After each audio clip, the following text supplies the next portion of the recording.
pledge allegiance to the flag of the United States of America and to the republic for which it stands, one nation, under God, indivisible, with liberty and justice for all.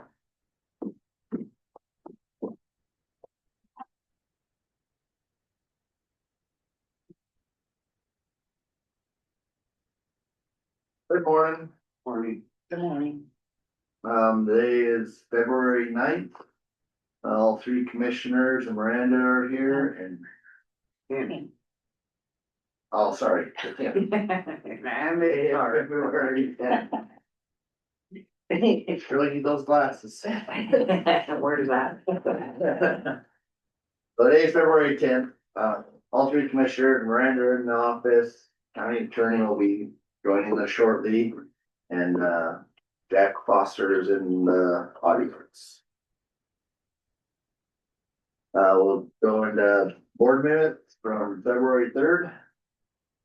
Was there a request for the draft board minutes from anyone? Okay, From last week, for or the third. for this week, for last week's minutes? Okay, well then, I make a note, but because of the change that I told you about, just switching the sentences around, which was already done. I make a motion that we accept the minutes from February 3rd, 2026. I second it. Public comment. All in favor? Aye. Or carried back. Moving to correspondence here. This first one is from Dave Lee, interim vice chair for the airport advisory board. It's a email that was forwarded from Joseph Robbins to him requesting the nighttime operation and emergency plan for regulations that we have yet to sit down and discuss with the airport board. But we will be getting something going on that here shortly and get our procedures in line.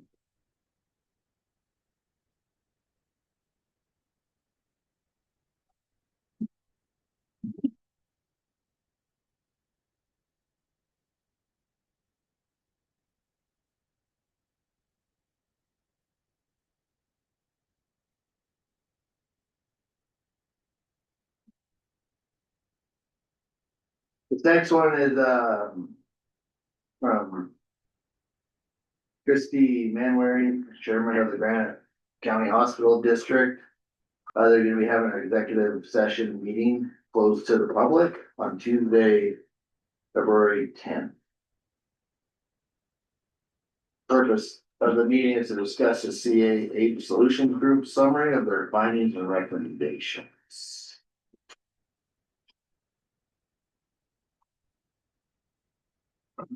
That CAH group or whatever, that was the group they were talking to us about, wasn't it, that from Anaconda or whatever that comes in, does kind of a Yeah, assessment of Mhm. wasteful spending Yeah. type stuff. On that first one, I didn't think the Weekly was out of service, it's just not working at night, Yeah, it's just off. yeah, but it's not out of service. Yeah. I just kind of, when I was reading that, I was like. Makes it sound like it wasn't, you know. Right. Okay. so that is something that we want to discuss with the airport board. Yeah. So we have to probably get Blaine involved in what constitute an emergency for them to be able to land, Yeah, I think we have to, where we do allow Workshops, emergency yeah. landing, night landing. we're still just waiting for them to select the chairman.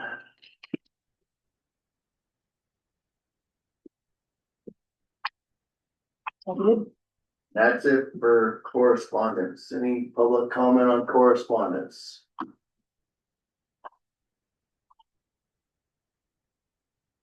All right, we'll move into public comment on matters within the commissioner's jurisdiction. Jack Foster speaking. Question for you guys regarding the airport board. As we go forward as a county and try to decide who's on it, who's managing the airport, why do we need 7 people on the board? 5 seems like plenty for an airport board, especially since going forward, we're gonna maintain the existing infrastructure down there, and I don't know if that's been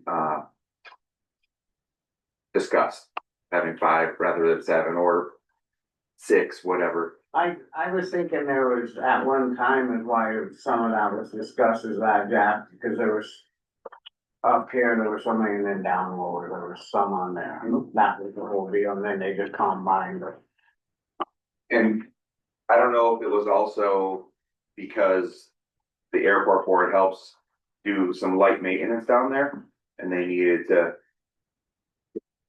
have a person go down there periodically to do something, and they needed a bigger pool to pull from. Not until this very last little bit that they go down, but they had guys down there doing stuff, and we had people that.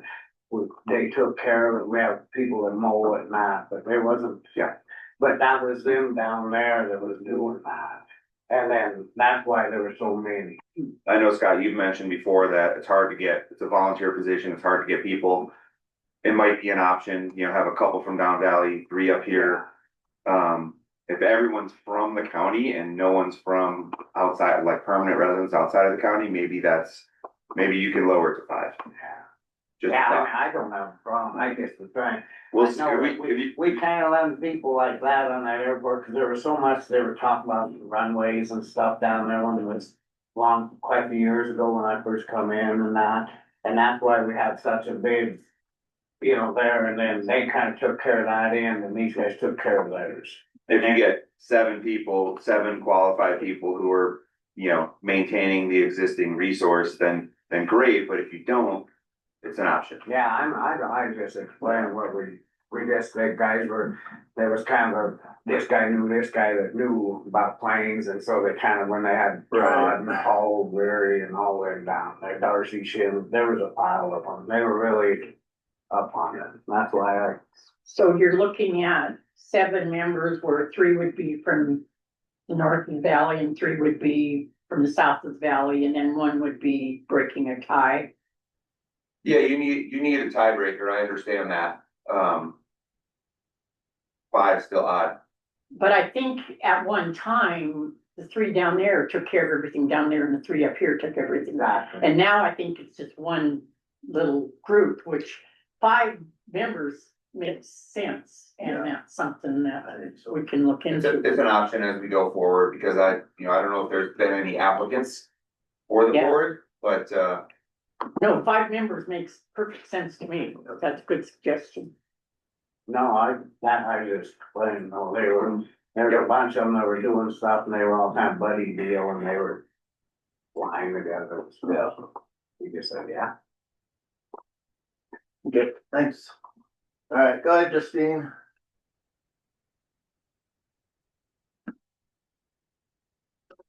Hi, good morning. Can you hear me? Yep. Okay, I'm sorry, I didn't raise my hand timely, but I don't see the correspondence online from Dave Lee and Christy Manwaring. It just came in this morning before the meeting. So it will be uploaded to the website. So there were some items missing last week as well. Would that be something that you would consider to change that deadline so that it actually can be put online so people can take a look at it rather than waiting until after the meeting? I mean, I guess that's an option, but it's what we have in policy right now. Would you consider changing that so that folks can see what it is that you're discussing rather than this continuous update after the meeting? Under advisement, we would. Well, I'm sorry, what does that mean? When you take something under advisement from public comment, that means that we can research it out. We can't make change today because it's not on an agenda item. Okay. All right, thank you. And then I see that there are two personnel matters on the agenda for today. Are you aware if those folks have been advised that they can make that public? Yes, they understand that. Okay, so they've chosen not to make it public is what I understand then. And then I just have one more thing. So when the chairman discussed Gary Snyder's letter last week, which the public did not have a copy of, but I looked at it after the meeting. There's one paragraph that I believe was missed. And I'll just go ahead and read it to get that on public record. And so that you guys are aware of it. The last paragraph states, for these reasons, and given the recent legal involvement of the commission chairman, Scott Adler, I cannot lend my professional reputation to the Granite County Airport Board. I therefore resign from the Granite County Airport Board. This is further notice that you have been advised of potential future legal involvement and should be primarily and individually responsible for any and all legal costs. Now, I'm not saying anything about the content of that letter, but I'm just saying that it was missed last week. All right, thank you. Thanks.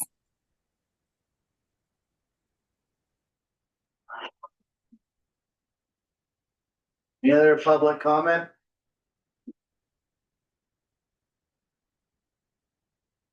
I'd like to respond to her question.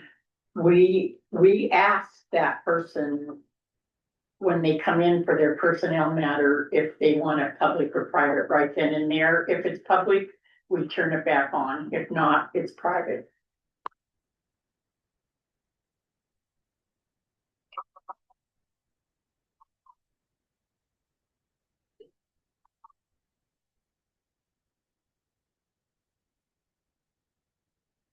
Anything in snow in the high country on the north end? Over on the job with that much, like from foot, it's like 5 Where at? miles out of here line. Oh, It kind of went just around the crop, you know. yeah. Got a couple inches maximum, but down lower, it's about gone. Morning, Paul. Howdy. And a Conrad, about a foot too, I guess, close to it. Yeah, it seemed kind of like south of us. They said they got what, close to a foot on Discovery is what I heard. I don't know if that's true. The scout only got like 6 inches on the Siltel site. Yeah, it's kind of still spooky. More will come. Yeah. They hold. They didn't get that much down Rockbridge, did he? I was gonna ask Ken, I seen him leave. Nope, more rain than anything. It seems they said they were headed down there this morning. Yeah.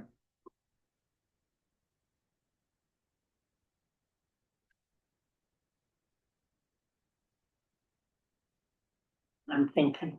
Okay, Can you tell? yeah, I saw the smoke coming. I was trying to think of Weaver's first name. I think it might be your age. Who's that? Dave. Lynn, Lynn, yeah, that's Lynn Weaver? Lynn. Yeah, I saw him yesterday. he's a little older than me, I'll think. Is he? Okay. By a damn good month. Really? He's retired now. Yeah. Really? That's what he told me. Yeah. He was at the museum yesterday, Oh, he and his wife. For the, mining day thing, oh. I the, got you. the state mining day. Did a lot of people show up? Yeah, there was a lot of people there. It was a good turnout. Well, he's retired, he had nothing else to do. Yeah. He's funny.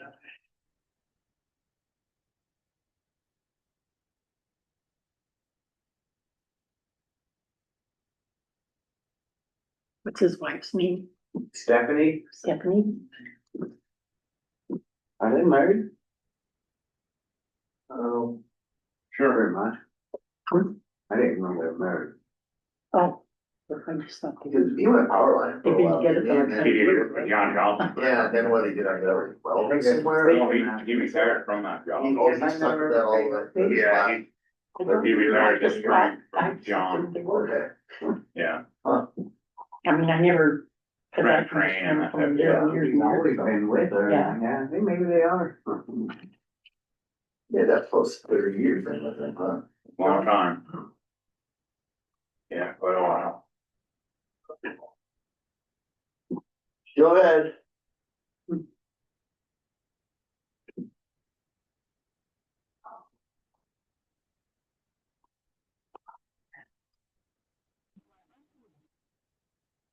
Thank you. Excuse me, Elena Gagliano for the record. Commenting, I guess, maybe as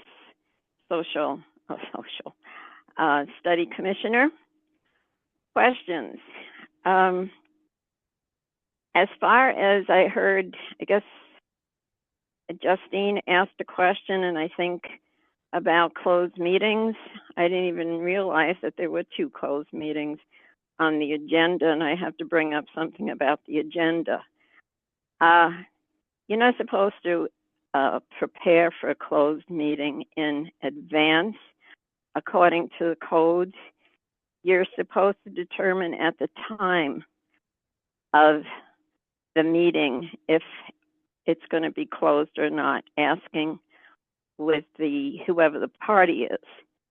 So it's on the agenda, and it says discussion, the name of the person, and then at that time you say, Mr. Smith, would you rather us close the meeting or not? And then it's up to him or her, Mrs. Smith, if they want to close the meeting. Not decide it in advance and put it on the agenda as a closed session. That's one thing. Regarding the agenda itself, and this morning I did contact Miranda. I noticed something that was completely confusing. On the agenda, it had special meeting with FERC, and that was yesterday at 9:30, and that was on the same agenda for today's meeting. I completely spaced it out. I wonder how many other people were there in person to listen to this. I think it was a very important meeting, and there should be a separate agenda item since it is a separate day, time, everything totally different. That's another point. Another thing is on the agenda itself, I don't know if I brought this up last time, but it says agenda items must be submitted before 5 p.m. on Wednesday to appear on the following week's agenda. There's several instances where something was sent, correspondence or question or whatever earlier and late after Wednesday or Thursday morning, and it appears on the agenda for the following week. So that's another thing I just want to bring to your attention. We will be having a meeting tomorrow, as a matter of fact, the study commission. And again, there's no agenda up on the website. And I know that's our position to get agendas up, but that's not being kept in tune with the rules. And just want to mention that any decision that's going to be made tomorrow, since it wasn't noticed in 72 hours, it may just be null and void. I want to bring that up. And one other thing is I have been in contact with the hospital district. I noticed you mentioned something, correspondence from them, and I just want to also update to you that as of yesterday, they did change the amount of the mill levy request from 800,000 to 600,000. So that's something else I think you should be aware of. They will have another meeting, and I will attend that also, study commission, because there's a lot of problems. Thank you very much.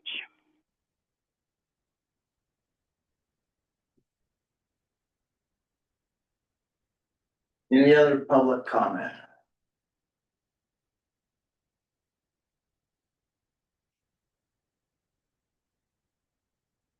We'll move into weekly report with Road and Bridge Superintendent Paul.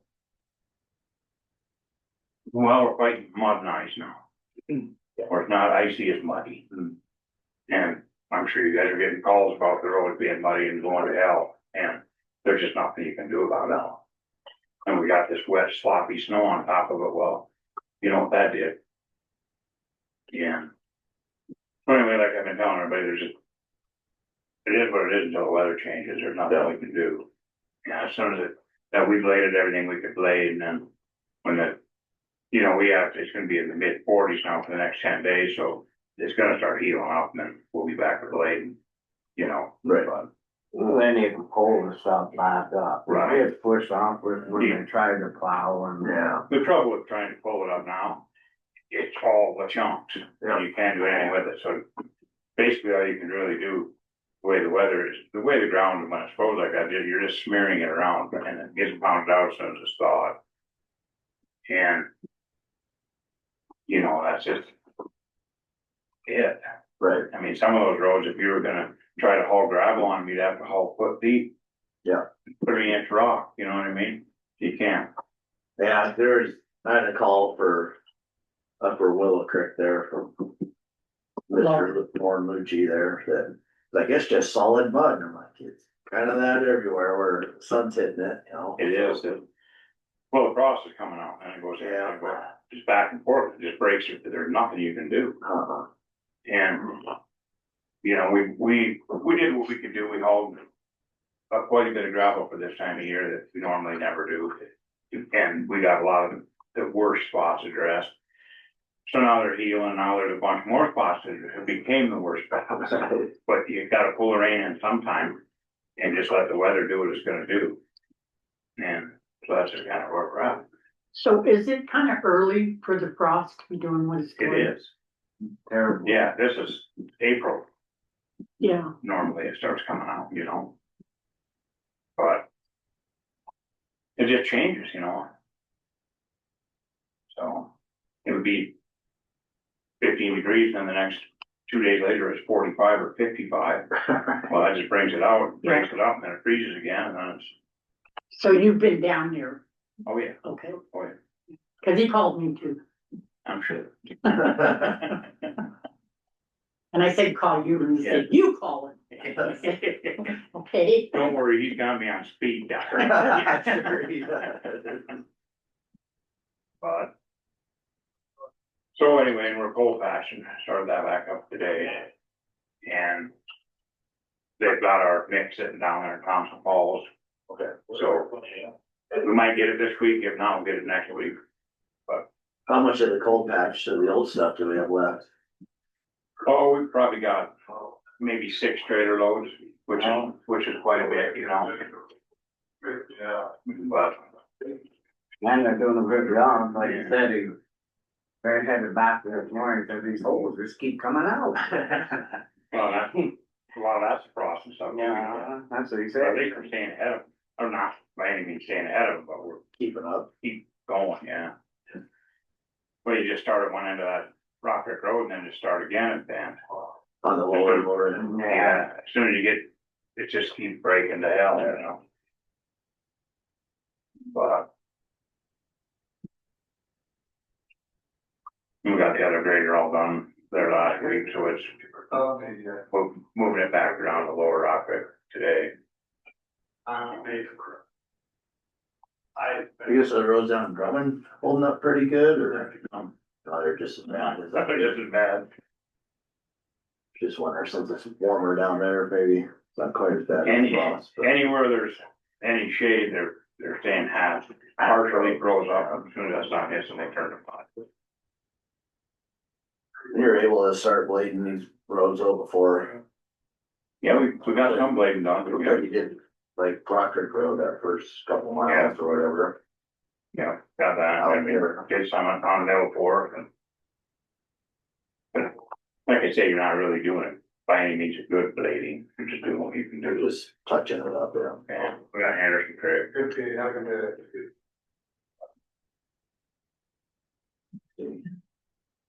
There. And Brian, Morning, Blaine. Other than that, that's just about it, just kind of round and around. Oh, I missed your call yesterday morning, I called you back, I went to voicemail No, yesterday morning. You yeah, need anything for that, or?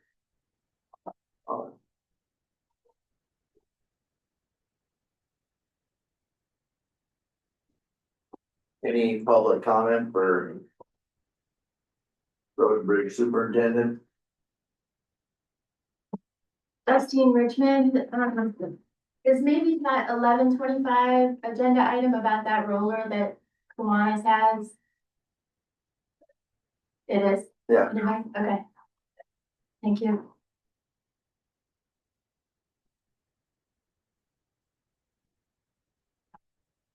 You guys got anything else? I think it's doing what they can and getting them, Save it on sand. you know, that's the crazy thing, we're not. Oh, here, well, I guess, well. Now we're going through more sand than we did last year Really? because of the ice. Yeah, and Okay, I have a question. Oh, okay. Because I have my faith in you to, check my roads out. And Lauren's, Lucky's my road, mhm, so as you check that out, make sure it's good and you keep in good contact with Lauren. okay. Okay. Like I said, he's got my number, he calls. Because I don't inspect the roads and I haven't since I became commissioner. I feel that, Paul does that for me. Because I wouldn't know if one had, it was a good road or a bad road. So that was my decision coming in, so.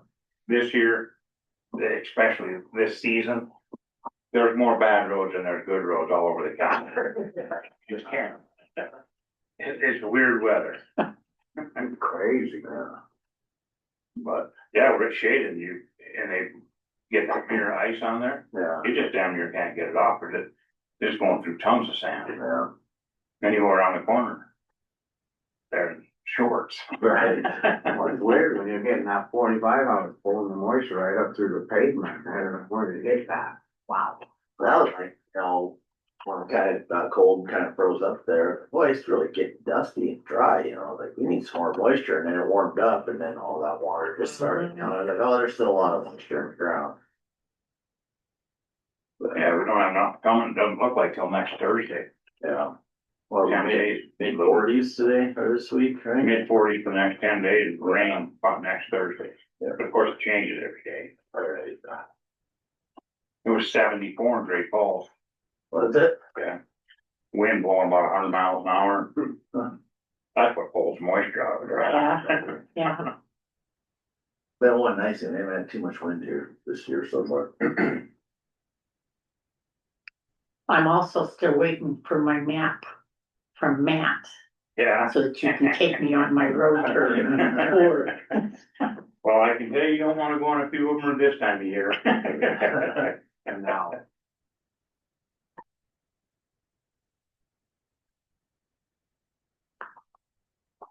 Oh, I got another thing. We got water issues at the hall shop. We've had them there for a while. Anyway, we got to turn the pump on and off all the time. Because from one shop to the other shop, we got a leak underground in there somewhere. And Doug Benson's going down to put a septic system in and all. And I'd like him to come and dig that up and fix that for us. You guys are good with that. if they don't turn it off, then it runs all night, and that's what burned that other Yeah. pump up in the Yeah. house and It stuff. it just comes up out of the pipe and it floods out there. So every time they gotta use the bathroom, and you gotta turn the pump on. And Oh, yeah. it's just, we just need to get it. Get it fixed. And And that's something we don't have to worry about. It's not gonna be that expensive where we'd have to put it out, put it in. Now, he's coming by, it saves us money Yeah. too. so I'll schedule him. He Anyway. has all his own insurance and everything. He's gonna be, like I said, this week or next week, and I'll just have him do it as he comes by, and I have no idea what it's gonna cost, but Yeah, It has to be done, because we Yeah. burned up, Yeah. 2 pumps already. it's not gonna be great. Yeah. And don't make me define crazy. I don't have nothing. Any public comment, Paul? Alright. Well, we'll move into our next agenda item, closed session. So, do you want it closed or open? Close it. See, that's why I don't know. in, Or I was gonna sit over here. if you Alright, want. that took a little bit longer, we're running about 10 minutes behind, but we'll move into the next agenda item. Proposed county local option tax. Oh. Luxury tax on motor vehicles. oh, you'll sit by me? Sure, you don't have luck with you,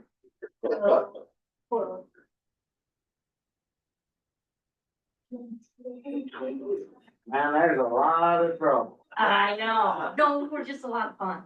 Okay. Just a lot of fun. Goes hand in hand, right? Yeah, they all look at me like, I just, actually, I'll just let you Start. start it off. Alright, I'll try to make this quick. It's just as a discussion, right, on the agenda? Yeah. Okay. So Blanche and Scott are pretty familiar with this. I don't believe you were here yet when we talked about this. I mean, you were here as a taxpayer, but we had put this on the ballot in the last election for the county to implement a luxury vehicle tax, and it did not pass by what I thought was a small margin.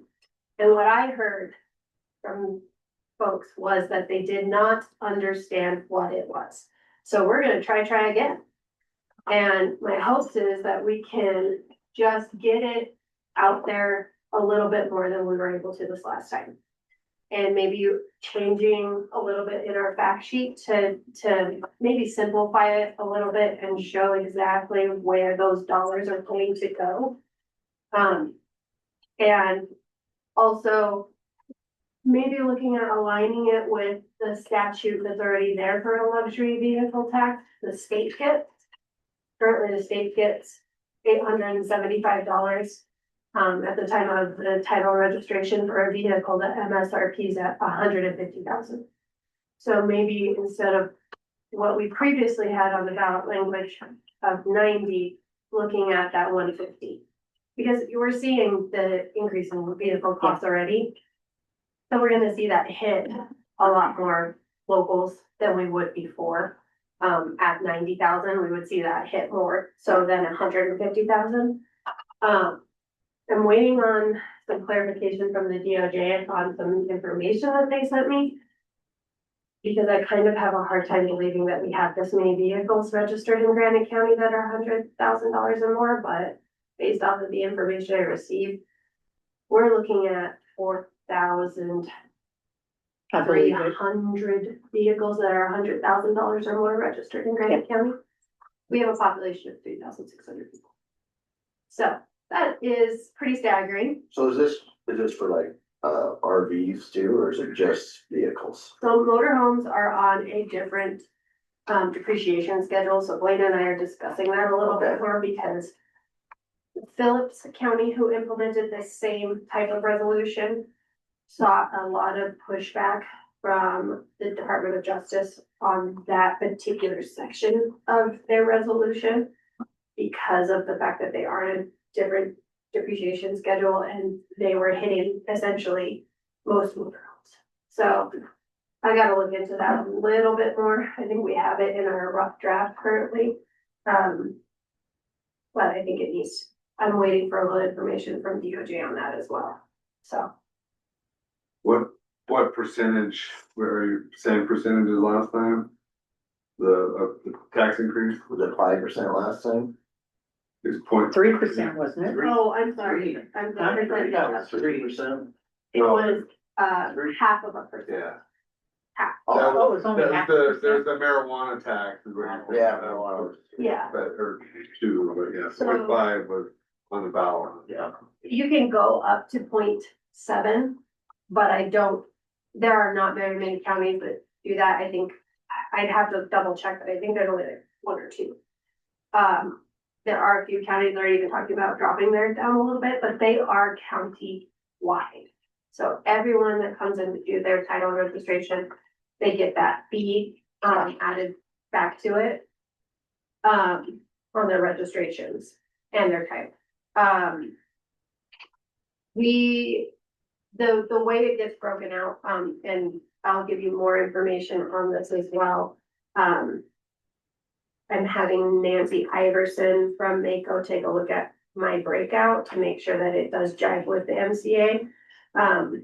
But just to give you an example, say that we brought in $50,000 for the month in this luxury vehicle tax. It is broken out in statute that 50% of that stays at the county right off the top. So that's $25,000 to states. That remaining 25,000 is broken out by the population. And then the remaining bit by county. So the county still gets a little bit more of that. And it's population of the towns. So you have Drummond and you have Phillipsburg. You do not have Hall because they're not incorporated. So that actually factors into the percentage that comes back to the county. With that, and what I have to figure out through the census is, does it have to be by census? When I read the statute, it doesn't specifically say in there from the last census. So the information I got from the state was the population breakout percentage would be 37.59% going to Drummond and 54.28 going to Phillipsburg, the remaining 8.13 going back to the county. So what that breaks out to, if it was a $50,000 collection for the month, 25,000 right off the top going to the county, and then 9,300 and some odd going to Drummond, 13,500 going to Phillipsburg, and another 2,000 going back to the county.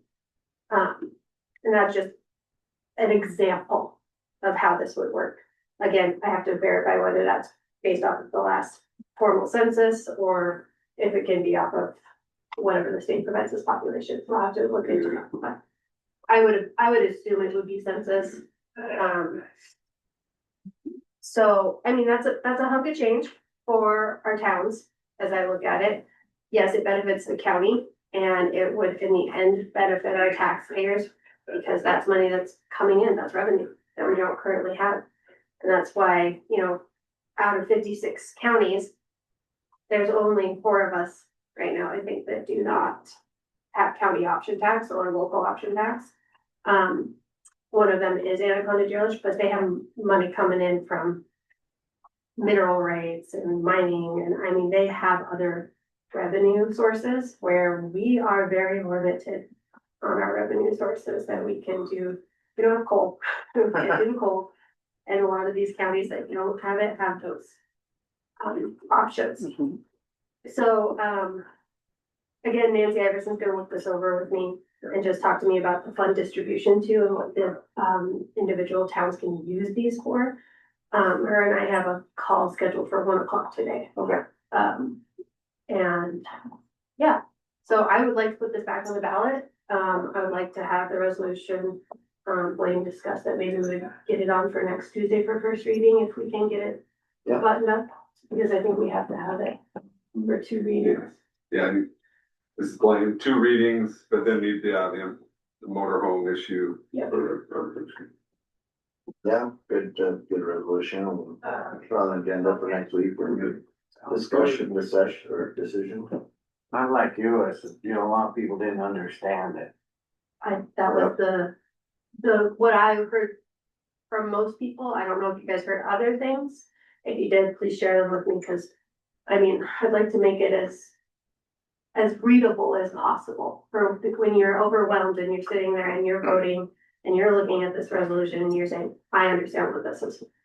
That's what I heard too. There's lots of confusion on how it read. Okay, There is a lot of people just, they hear tax and they're Yes. not, they're used to it, but yeah, get the word out. The county can have the fact sheets. The county can't do a You could make promotion. They can luxury do, bold, they can do bold and big. could we do, Blaine, so that it's not. You'd have to correct me as I don't know the word for it, where we are pushing our agenda, but is there a way for a commissioner or me to do like a Q&A session about this? Where Yeah. it's not Yeah. tampering with anything and wouldn't be an issue. yeah, that'd be fine.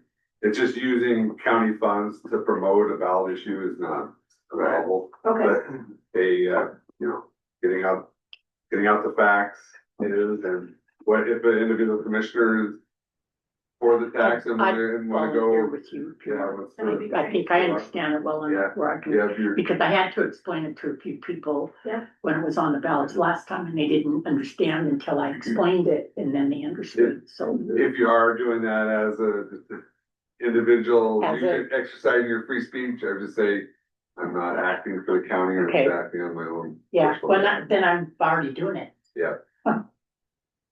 yeah, so we could do a formal though Q&A. Just, I mean, just as a public would be able to come, I mean, obviously, Yeah.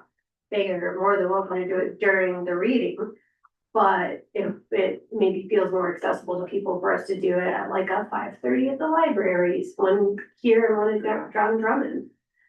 As I recall, they were displaying, only a few people here at the second reading on the time of the resolution, so Mhm. doing an evening, definitely that's gonna be good.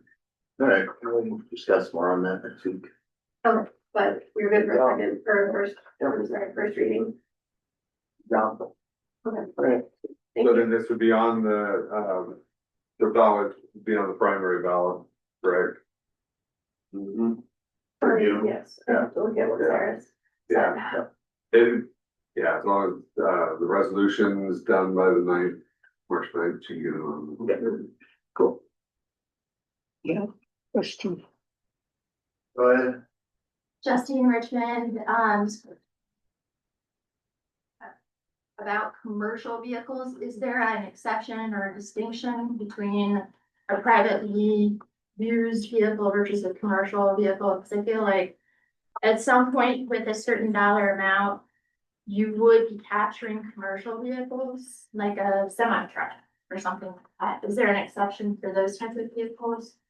As far as I can read in statute, yes, they are considered not a luxury lightweight vehicle. So the verbiage in statute does state luxury lightweight vehicle. Where those other ones, they already get dinged with the federal heavy vehicle use tax, so. Yeah, that's correct. Thank you. Good question. All right, Well, can I make a quick comment? oh, sorry, Jackie. Jack Foster, so actually, if you and Blaine are crafting this, is there also a way to possibly put in a local exemption where someone can verify their primary residence here, maybe they pay half of the luxury tax or something like that, or does that have to be uniform? That's a great question. And Blaine, you could correct me if I'm speaking here, but, that is not possible because these people already have residency. Considered residency. Okay, So there's no way to differentiate that because they are registered with the Secretary of State. If they happen to be an LLC, there are private individuals that have these, of course, too, but if they happen to be an LLC that, is registering a vehicle within Granite County, it is because they have quote unquote presidency to the Secretary of State with the registered agent. This Blaine, I'll double check that with Stephen Landor. I doubt many locals, even very, very few have, but there could be some with some antique vehicles or whatever, I think, and so, yeah, okay, I'll look into that. well, Jenny, just like the state right now has different property taxes for primary and second homeowners. That's kind of in line with what I was thinking, but if that's too hard to, if there's too much red tape to kind of figure that out, then maybe it's just gotta be uniform. Yeah, Yeah. I would thought the same for like Glacier Park. I think there should be a reduced price for Montanans. Never, oh, you can't do that, then go to Pearl Harbor, there's a reduced price for Hawaiians, so that they can do that. So, and that's federal, but I'll just. We're running behind, so we can discuss more about this next week when it's on the agenda. So we'll move into the dam tenders report. Thank you, guys. Thanks, Ashley. We're currently at 6428.4 feet, 13.2 feet below full pool, so we lost ground. Last week we were 12.96. Yeah. Don't have much choice but to leave it at 6 and see what this new weather does, and we'll get a little bit out of this, but it isn't that, it was wet when it first came, but now with the cold, and it's a dry snow, so I don't think we're gonna get that much more. Yeah. But, Snow in my yard was pretty wet. it's, I make a motion that we go ahead and leave it at 6. I second that motion. Public comment on the water. Elena?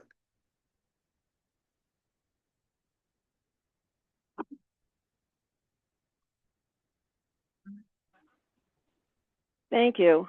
I was waiting to comment for that last We moved on. Elena. item that you had. Any comment on the dam Hello? tender? Hello, excuse me. Just because you're trying to, All in favor? Aye. Motion carried fast.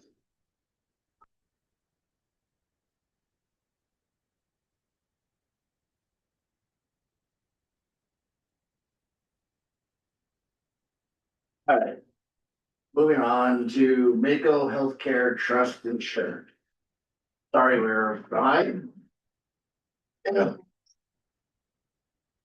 Morning. Morning. There's a hard stop at 11. What's that? Is there a hard stop at 11? I think so. 11:15. Okay, perfect, no problem. Just wanna make sure we stay on track. I can hand out here. I just got a couple more to pass over here, but go right ahead. You can get started if you'd like. Yeah. Yeah, first and foremost, thank you. Thanks for having us again. And thanks for everything this year. I think it was a good year with the press. Is there Did you anything? guys state your name for- Oh, I'm so sorry. Yes, Thank you. sorry about that. Joanne Ramasco, a Mako Healthcare Trust Administrator. Vera Peterson, Associate. Come on. Vera Peterson. Vera Peterson. I'm Sherry Copeland. I'm the Senior Account Executive for Granite County with Mako Healthcare Trust. I want that. Yes, we will watch it, yeah. Is there anything like critical issues, anything we need to make sure we talk about other than the getting on the renewal? I think everything running good. Good, okay. I haven't been bugging you, have I? No, you haven't. No, you haven't. We're always open to getting bugged. Appreciate that, yeah. You bet.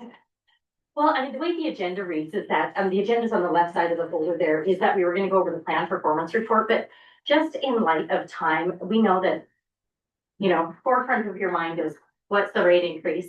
So we'll talk through that first, and then we'll just kind of jump through the plan performance report. Of course, we've got copies in there, you guys can keep them. But we'll just kind of hit on that briefly to explain what what drove the rate increases this year. And then we'll just talk about changes coming up this year. So feel free, Sharon. Okay, so as you know, the way that the trust works is that Granite County specifically kind of has their own rates that are really affected by $50,000 and less. And then anything above 50,000 goes to the pool that's across all of Mako and shared county for county across the state. So all of that plays into how our rate increase works. But the trust increase was a 5%. And because of the dollars that were under that 50,000, those ones that specifically contribute towards Granite County, there was a 0 rate increase additional for Granite County. So your overall rate increase for the 2026 year would be 5%. We're really excited to bring that out. Feel like that's a great place to be. No, I'll just jump in really quick. One of the key things there is actually our actuary, evaluates every single year. And his recommendation was actually a 7.5. However, the way that we operate as a trust is we make sure that we're incredibly financially viable so that we can make sure we can cover claims, et cetera. But if we have money above and beyond our reserves, then the trust has policies such that we can utilize 50% of that to bring rates down in order for rate stabilization to occur for the counties. And so one of the things we pride ourselves on is rate stabilization, keeping rates affordable and budgetable. So we did buy down 2.5 points on that to keep it at a 5, just so that we're totally transparent on where the dollars are coming from. Yep. And we'll get into a little bit more about how Granite County performed specifically. But one of the things that's worth calling out that talks about why the pool is so great for Granite County is 9 out of the last 10 years, Granite County's been at more than 125% what we call loss ratio. That means that for every dollar that Granite County's paying into the Mako Healthcare Trust, we're paying out $1.25 or more. That's an average over the last 9 out of 10 years. So that pool really does help stabilize the rates for Granite County. In addition to the 5% on medical, dental, vision, and life rates are all flat. So no change at all to any of those. No change to benefits or premium. The life rates, I always feel like I need to say they are still banded, so they change it every 5 and 0 year. They're going to continue to do that, but it's at the same rates that they've been at. So no changes to any of that. If we jump back to the performance report or the plan performance report, which is in your folder stapled, and it is, again, just kind of how Granite County specifically did in the year of 2025 is the time frame that this is based on. The other thing is in the very back of it, it's got the Rocky Mountain Biometrics results, but they are not calculated in any of the numbers we're going to talk about until we get back to those, because everything in the front is based on claims, and those are not run as claims. Okay, so Granite County specifically had 87% claimants to members, which is down 9% from last year. What that means is total utilization. 87% of your employees and the members on the plan are seeking some form of healthcare, even just a wellness visit. That's great. We want that number high because then we know what's going on with the population.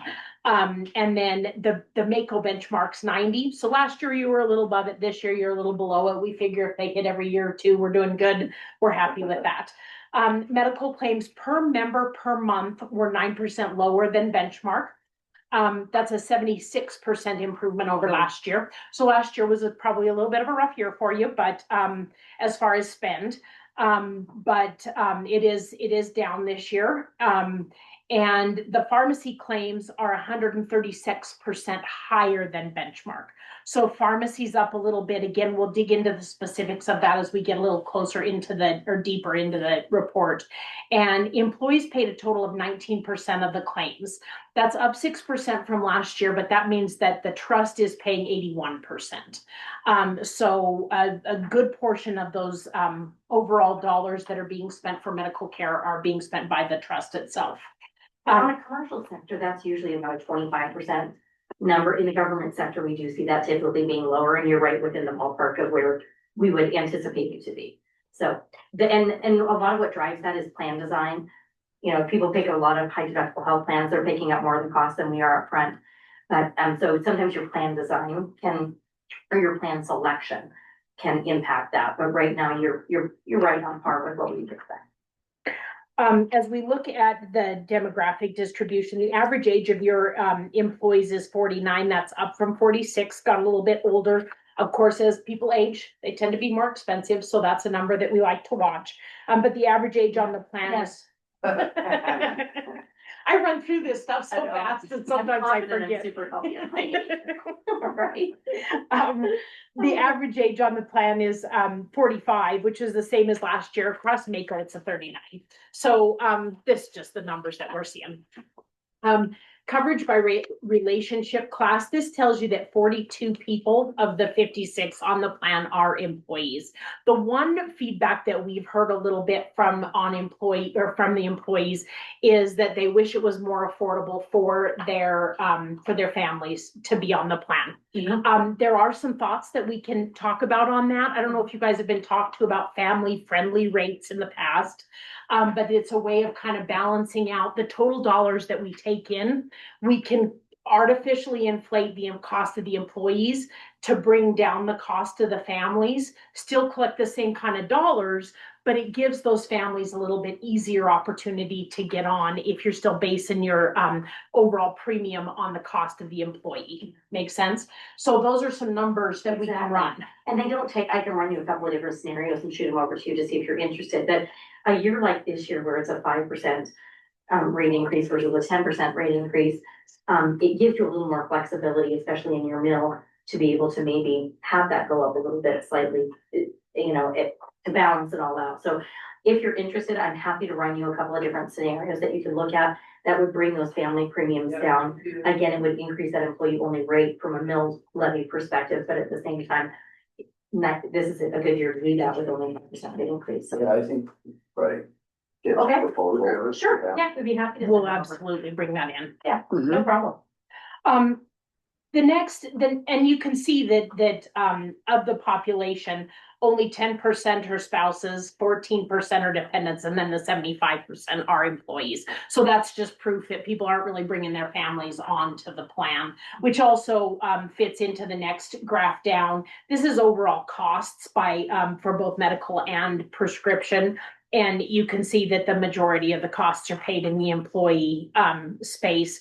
There's the current, the previous, and then the little green bar is Mako specifically, and then benchmarks kind of a national average that we kind of compare everything to. When we talk about risk scores, which is the next page, the demographic risk analysis, risk scores are how we judge what has happened and what we hope to be able to predict what happens with the population in the future so we can calculate costs. An average risk score is 1. It's not a healthy person. It's not an unhealthy person. It's average. So anything below 1 is more on the healthy side. Anything above 1 is less healthy. And the other thing about risk is when we're talking about somebody who breaks a leg, they don't have a spike in risk score because it's done and they're fine. It's cancers, spike risk scores. Those conditions that we're gonna continue to pay into the future are what spikes risk scores. So if I fell and I had like a fracture of my femur, it would spike my risk score for this year, but my prospective risk score is gonna come right back down again because it's kind of a one and done. So it'll spike it for that initial year, but then it'll come right back down because most of my care is gonna occur that year. Whereas like Shirley was saying, your cancers, your rheumatoid arthritis, those things that are high cost and ongoing, those will drive the risk score to be higher over time. Does that make sense to everyone? Because risk score is kind of like pie in the sky stuff a little bit. Yeah, and she's asked if it makes sense a couple times and I'm blowing through because I'm trying to save you guys some time. So if you need me to stop at anything, Yeah, just do that. interrupt me. Okay. So total members, when we look at that, we've already kind of talked about that your employees' numbers are higher. An employee risk score of 1.74, it's a little high, probably elevated from benchmark, but it's not terribly scary. Where you're kind of looking at trend with it is the bottom graph with the lines. You can see what benchmark is. That's where we'd like everybody to be. Mako's in the gray. And then yours specifically is in orange, was your prospective. That's what we expect in the future. And your current is blue. So that's what you've been seeing. So you've trended down year after year. Your risk score has really trended down, which has been a good thing. You are projected, right now you're at a risk score of 1.25, which is actually below the trust average. but you're projected to shoot up to a 1.53 because you've got some chronic cases that are going on that are costly. So it's projected to spike a little bit, this next year, but that's just, again, magic 8 ball and only based on claim data. So you never know. So the next is utilization metrics. And again, the bar graph kind of shows you, You bet. sorry, no. The bar graph kind of shows you where we're at. We've already said that pharmacy's a little bit of a spike for you. When we look at either the gray at benchmark or the green which is Mako versus the blue, both the kind of light blue gray is the previous year and the blue, dark blue being current year. You can see that pharmacy's a little bit ahead. Your outpatient came down drastically, which again helps with the overall risk score and things like that. Looking at chronic conditions, there's not a whole lot that stands out here. Hypertension and hyperlipidemia, that's blood pressure and cholesterol. We're always elevated on those. That's really standard. Those numbers don't bother me too much, although we do have a new program called Hello Heart that we've implemented to help with those conditions. Really cool program. There's a flyer about it in your folder, and it's also on the agenda in just a little bit. I'll hit it on it again in a second. What bothers me about your chronic condition scores is that's cancer number. It's way above benchmark, and it's not generally in our top 5. So the cancer prevalence here right now is a lot, and it has the potential to be something that we have to watch moving forward. It's definitely a main driver of what your utilization is right now. Yeah. Would you hit Care Alert score? Oh yeah, absolutely. On page 5 is the Care Alert score. You might look at that and go, oh wow, 35, that's not a good number. Actually, 35 is a good number.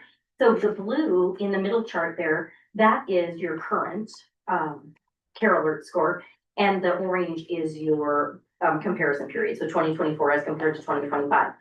What you want is to see that improving. What that means is under the chronic disease, for people with the chronic illnesses that are down below, asthma, COPD, CHF, etc., are they getting the care that they should be getting to keep their condition under control?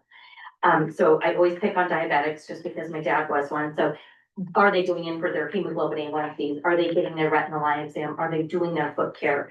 And the more of those things that they're doing, that they should be doing as part of the standard of care, the better that score is. So you can see, for example, let's pick on, on those diabetics, you have 5 diabetics, their average scores of 31.8, but the 75th percentile would be a 40. So they're pretty close to that 75th percentile. You want to see, again, the higher the number, the better. 100 is not, typically achievable. But sometimes it is if somebody really gets everything taken care of. But generally, you just want to see that improve. And then general wellness, again, Sherry mentioned this earlier, but that went from a 26 to a 28. If we could incorporate all the Rocky Mountain biometrics blood screening, that would be a much higher number, because sometimes that's the only wellness care some of your employees may get if they come in for that screening, which we love that, but we don't process those as a claim through Allegiance. We just pay Rocky Mountain directly to do that. So we just cut the check and we don't build it into the claim system. Had that been in the claim system, that would be a much higher number. But again, we prefer to pay them direct, and because it's a great service, we always catch things every year when they come. So overall, you went from a 27 to a 30, which is good. You had improvement for people taking care of their conditions. Next page is emergency room metrics. We always watch emergency rooms. There's a lot of times that emergency rooms are used for a stubbed toe or something like that. The second page over here with all the blank on the bottom, that means that you guys didn't have any emergency room visits for Granite County that was determined to be avoidable. So that's a good thing. Not a whole lot to talk about. You had 2 members that were in the emergency room twice a piece. We count those down all the way to 6 or more and didn't have anybody but those 2 that were in twice, none determined to be avoidable. So we're not going to hit ER a whole lot. Good utilization for an ER. I mean, just to give you a comparison, I mean, we had one county, to remain nameless, but that had, 2 people with over 20 visits. So I mean, and again, we have some counties are stuck. They don't have an urgent care that they could utilize. And that's where we stress the use of the telehealth, the referral telehealth. But you guys have good utilization on the emergency room. No issues here. Yep. Looks good. Next is high cost members. Of course, they're always drivers. You have 3 that went that they went to the pool, but it does show that $107,000 was pooled this year. That doesn't as much count against your utilization. And if you look at the dollars paid on, both of those top 2 anyway, very, very high RX utilization versus actual medical care. Now, somebody that works in the pharmacies would say that's a great thing because medical care is more expensive than pharmacies. So if they weren't getting the drugs that they needed, not only total like quality of life, but also costs would be much. The pharmacy metrics on the next page. I like those top bars. It shows you brand versus generic utilization. The first 2 bars are the numbers of them. And so the numbers of generics are very, very high. But you look at the next bars and the actual costs paid for those generics was very, very low in comparison. It shows you why we always are pushing people to get on those generics. The bottom one shows that single source brand name drugs were 64.21% of the overall utilization, whereas everything else was 35%. So, And there's a big typo there, sorry. oh, Yeah, just saw, and that was me, that total ownership, I did this, so under Mako Healthcare Trust, single source brand drugs, we're actually at 75.6, not 756, so, anyhow, we as a trust are at 75.6, so your county actually runs better as far as single source brand drug utilization than what we see as a whole. They run better than what we. the next 2 pages are crooked. And these are real drill downs. They run top like sideways. And they're real drill downs into the pharmacy utilization as a whole. Couple of things to call out here is that 84.2% are generics, which is the blue pie chart right in the middle. You can look at your gross costs, they're up 1.2%. With the gross cost per member up 2.7%. Specialty medications, the overall cost is almost just under 63% for specialty and compared to all other costs. That's why we're always driving to deal with those specialty medications and hoping that some of this new legislation, there's a lot of stuff around pharmacy right now that hopefully it'll start helping some of these numbers, because these numbers have been, crazy the last 15, 20 years. Overall gross cost is just up 1.2%. You can go through these numbers as you get a chance to, again, try to catch some time up here, but, in the middle on the bottom, I thought it was interesting on this chart right here that those numbers are exactly the same year over year. We don't see a whole lot of change in what's going on with your population. So everybody's probably fairly stabilized and using their drugs as needed. And that's just the cost care. Yeah. Anything else to call out on that, Joanne, that you see that you want to Well, talk the about? only thing I would mention is some, and you probably heard legislation about this or even information just watching TV. Quite a few biosimilars are coming to market. And so a biosimilar is basically, it's taking those specialty high cost drugs, and then there's a biosimilar that comes on the market.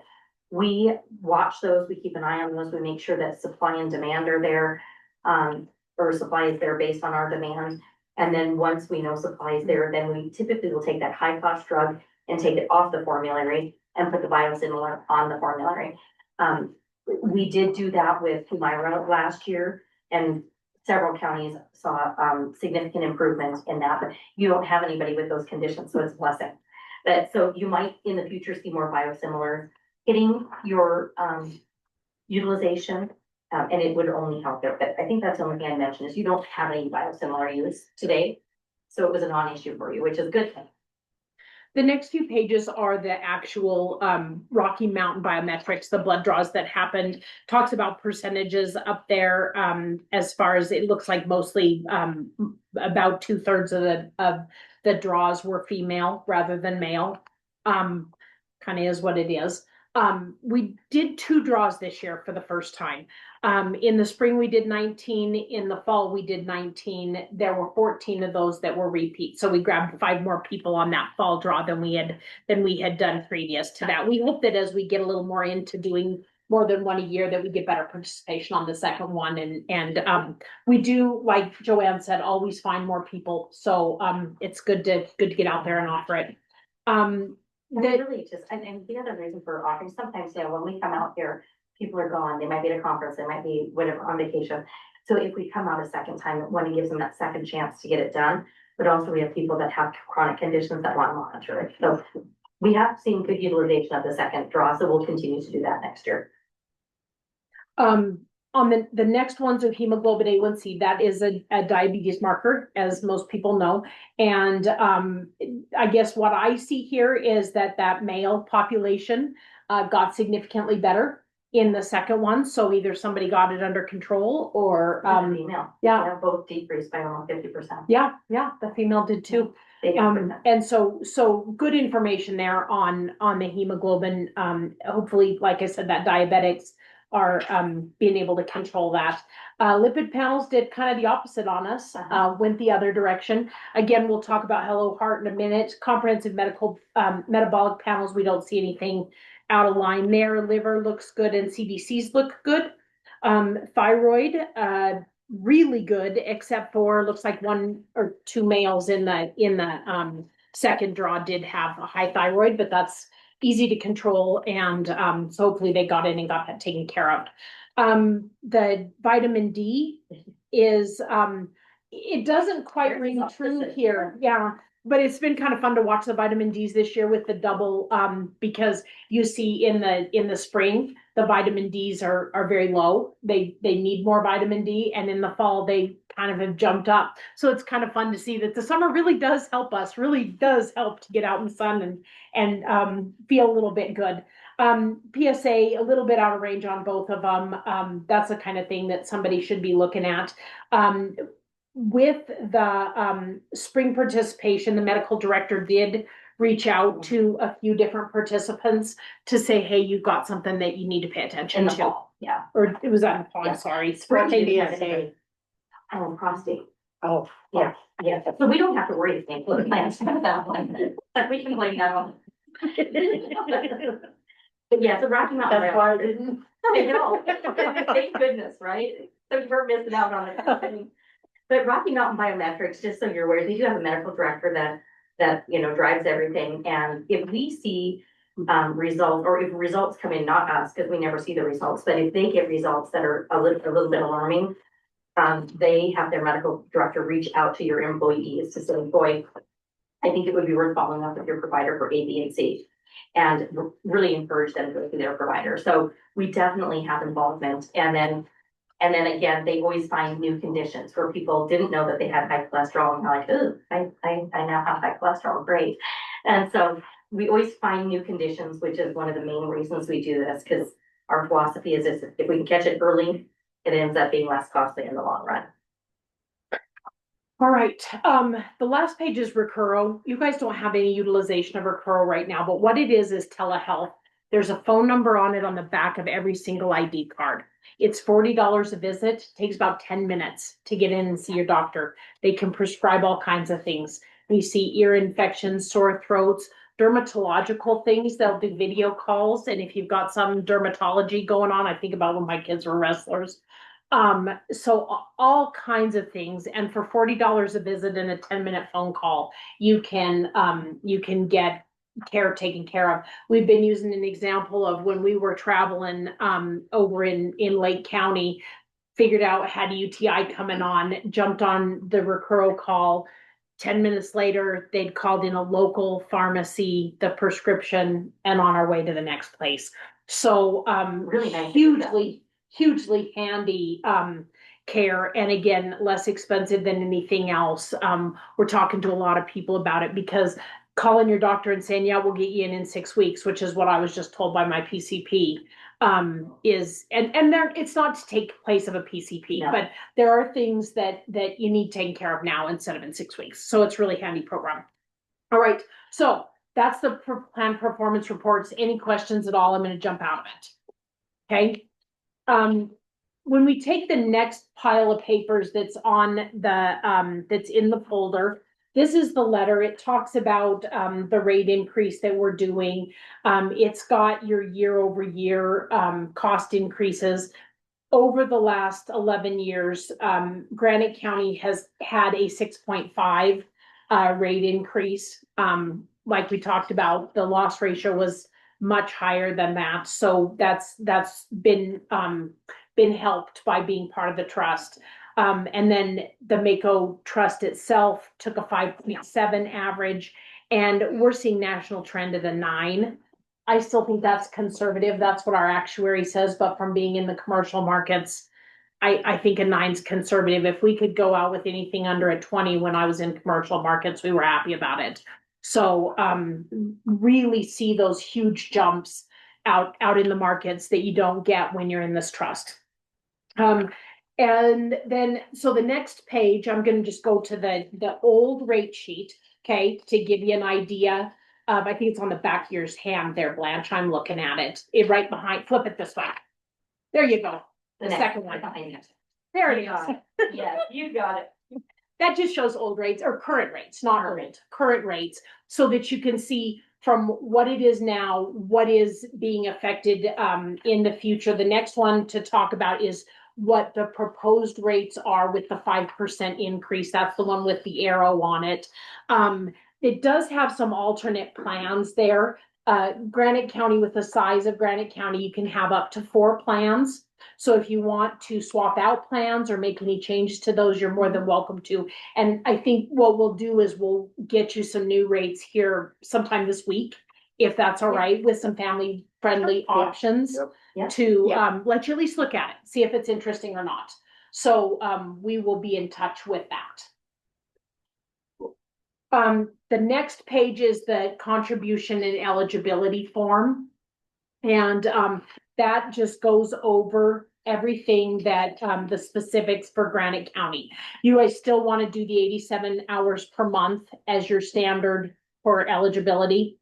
86.67, right? It averages. Yeah, and the way that our system sets up is we set it at 87. But Oh, 87, you're rounding. yeah, we just round. That's Okay. But in 3 months, yeah. You bet. Never mind. Yeah, Okay. you got it. 87, 86.7. Yeah. And it keeps going and going and going. And then they're eligible, new employees are eligible the first of the month following their date of hire. So the very next month, they're eligible.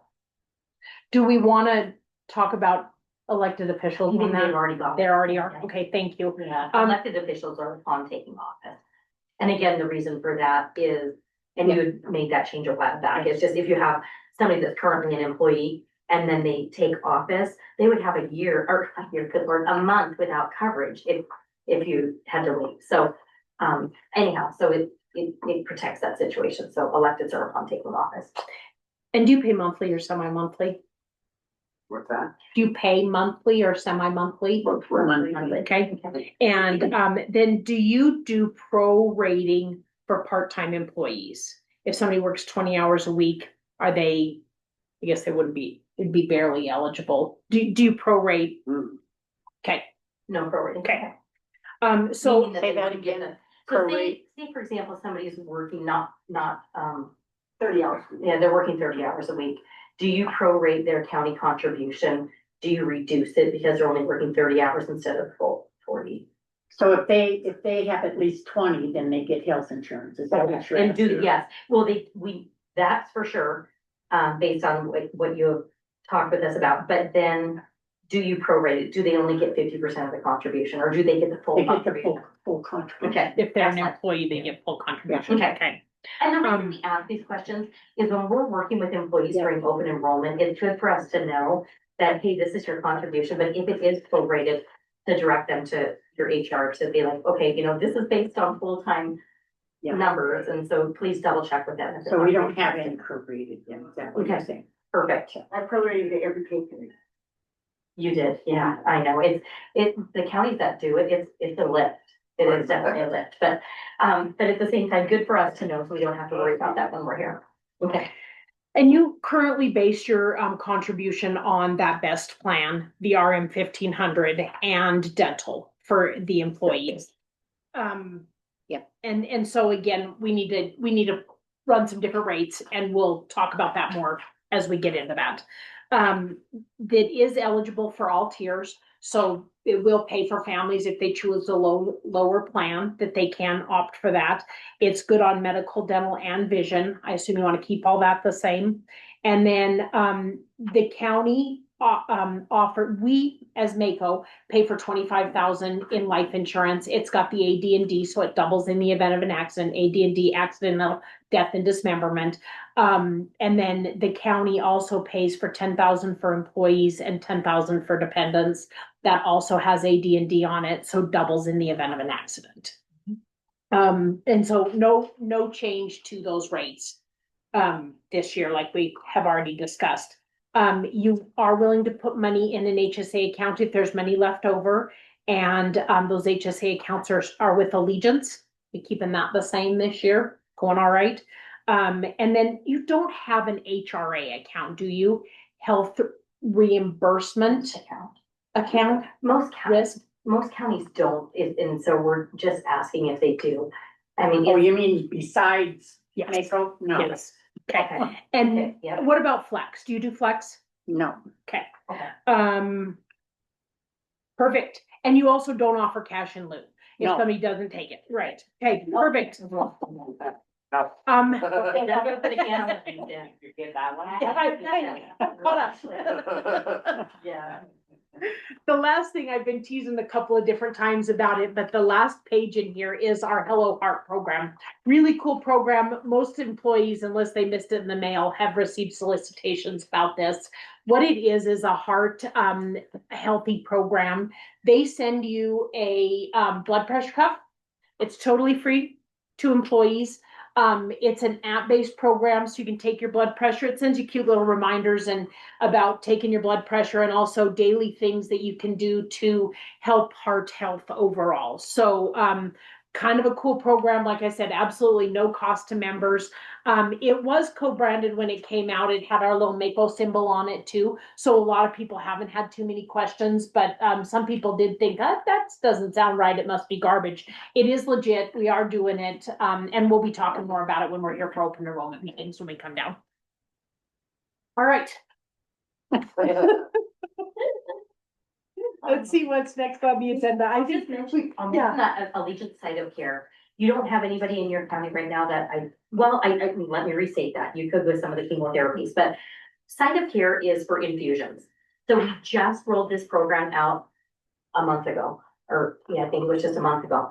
Anyhow, what it is when infusions are done at one site of care, meaning maybe it's done in the hospital setting versus being done in an infusion suite, it can be tens of thousands of dollars in variance in cost. So we're rolling out a site of care incentive program. So if a person needs to have or is getting an active infusion, they would be contacted by Allegiance in two situations. One, if there's a cheaper site of care within 30 miles of where they're currently seeking care. So if it's beyond that, they would never even get the phone call. And there has to be guaranteed savings of 2 to 1 to move their site. If those two things are there, Allegiance will contact them and say, hey, here's this opportunity. If you move from this location to this location, which is 5 miles down the road, we will give you, Mako, will pay them $1,000 per visit, up to 4 visits each benefit year for 2 years. So they could get $8,000 in a check if they move that site of care from one location to the other. Again, the reason we do that is we would see tens of thousands of dollars in savings by moving that, just the site of care. Again, it's an incentive. It's not a stick, so it's a carrot. If the person is like, no, that's where my doctor wants me to go there, I feel more comfortable there, that's where I want to be, they can stay there. There's no risk to them staying there, no change to anything they're doing. Again, it's just an incentive because those high cost drugs and the infused high cost drugs are just a big financial driver for us. The other thing too to keep in mind is there's only a list of certain medications that they'll do that with. If the medication needs to be administered in a facility-based setting because of the risk of the medication, with side effects or whatever else, and the doctor needs to be physically there and located on site, not even on the list. So the medication has to be a medication that's safe to administer in a non-facility based setting. So that just rolled out. We've had about 15 people contacted, so very low population base that's impacted, but very high cost savings potential. So that's why we rolled it out. And we just want you to know about it. If you get a call like that, say, hey, call Mako, they'll explain it to you. Yeah, you bet. Just want you to have a heads up so that you know that it is, again, legitimate. And we're happy to talk people through that, but want you to know what's going on. Yeah, All Yeah. right, we also did an yeah. RFP for a TPA, and love those Yeah. acronyms. That is enough. We did, Somebody was like, what? Back up, tell me what that means. we did a request for proposal for a third-party administrator. We're staying with Allegiance for at least another 5 years. Overall, their costs, both for administration and for the network savings that we're getting for all of those dollars in claims, did turn out to be the best. We sent it out to 4 companies. We sent it to Allegiance, Pacific Source, Blue Cross Blue Shield, and United Health. Pacific Source declined to quote. The other 3 did quote, and Allegiance was far and away the best option for us. So we'll be with them for another 5 years. But we did do our due diligence this year, as we do every few years. Yeah. We are scheduled to be here on April 7th for open enrollment and wellness. So that'll be blood draws also, in addition to open enrollment meetings. And then the GASB and OPEB. Oh, yeah, GASB and OPEB. I don't remember if your county is capitalized on this or not. I should really pull the list before coming out here. But what that means is typically, there is a requirement for you to do GASB and OPEB reporting as part of your audit. And some counties, some counties, have just opted to be like, we're just gonna take. And I think you mentioned that, and you said that you were gonna talk with Sarah. Sarah. And I think Sarah in the clerk reporter's office. Okay, And I think Granite County was She might have interested taken- in doing yeah. that. Yeah. good, because we pay the cost of Yeah. that. For counties under Yeah. 100, Mango picks up the cost of that, so that there's no additional cost to So you if to be When included. you're done, if you can explain that. You bet, to and I'll Sarah. follow up with Sarah. Yeah. You bet, no problem. I'll do that plan. Okay. Money Talks, really quick, was yesterday. I don't know if you jumped on it, but they were on a little bit of a break for Money Talks is something that Nancy does. Yeah. And every second Monday of every month, she does those. They're fantastic. If you're not on them, you can jump on them, and they are recorded. So if there's something that you want to pay attention to with And that, they're you can short. do that. 20 minutes and 10 minutes of questions, because we know everybody's slammed, so she keeps it super short and sweet. Well, I mean, one time Mackenzie did something on salary versus hourly.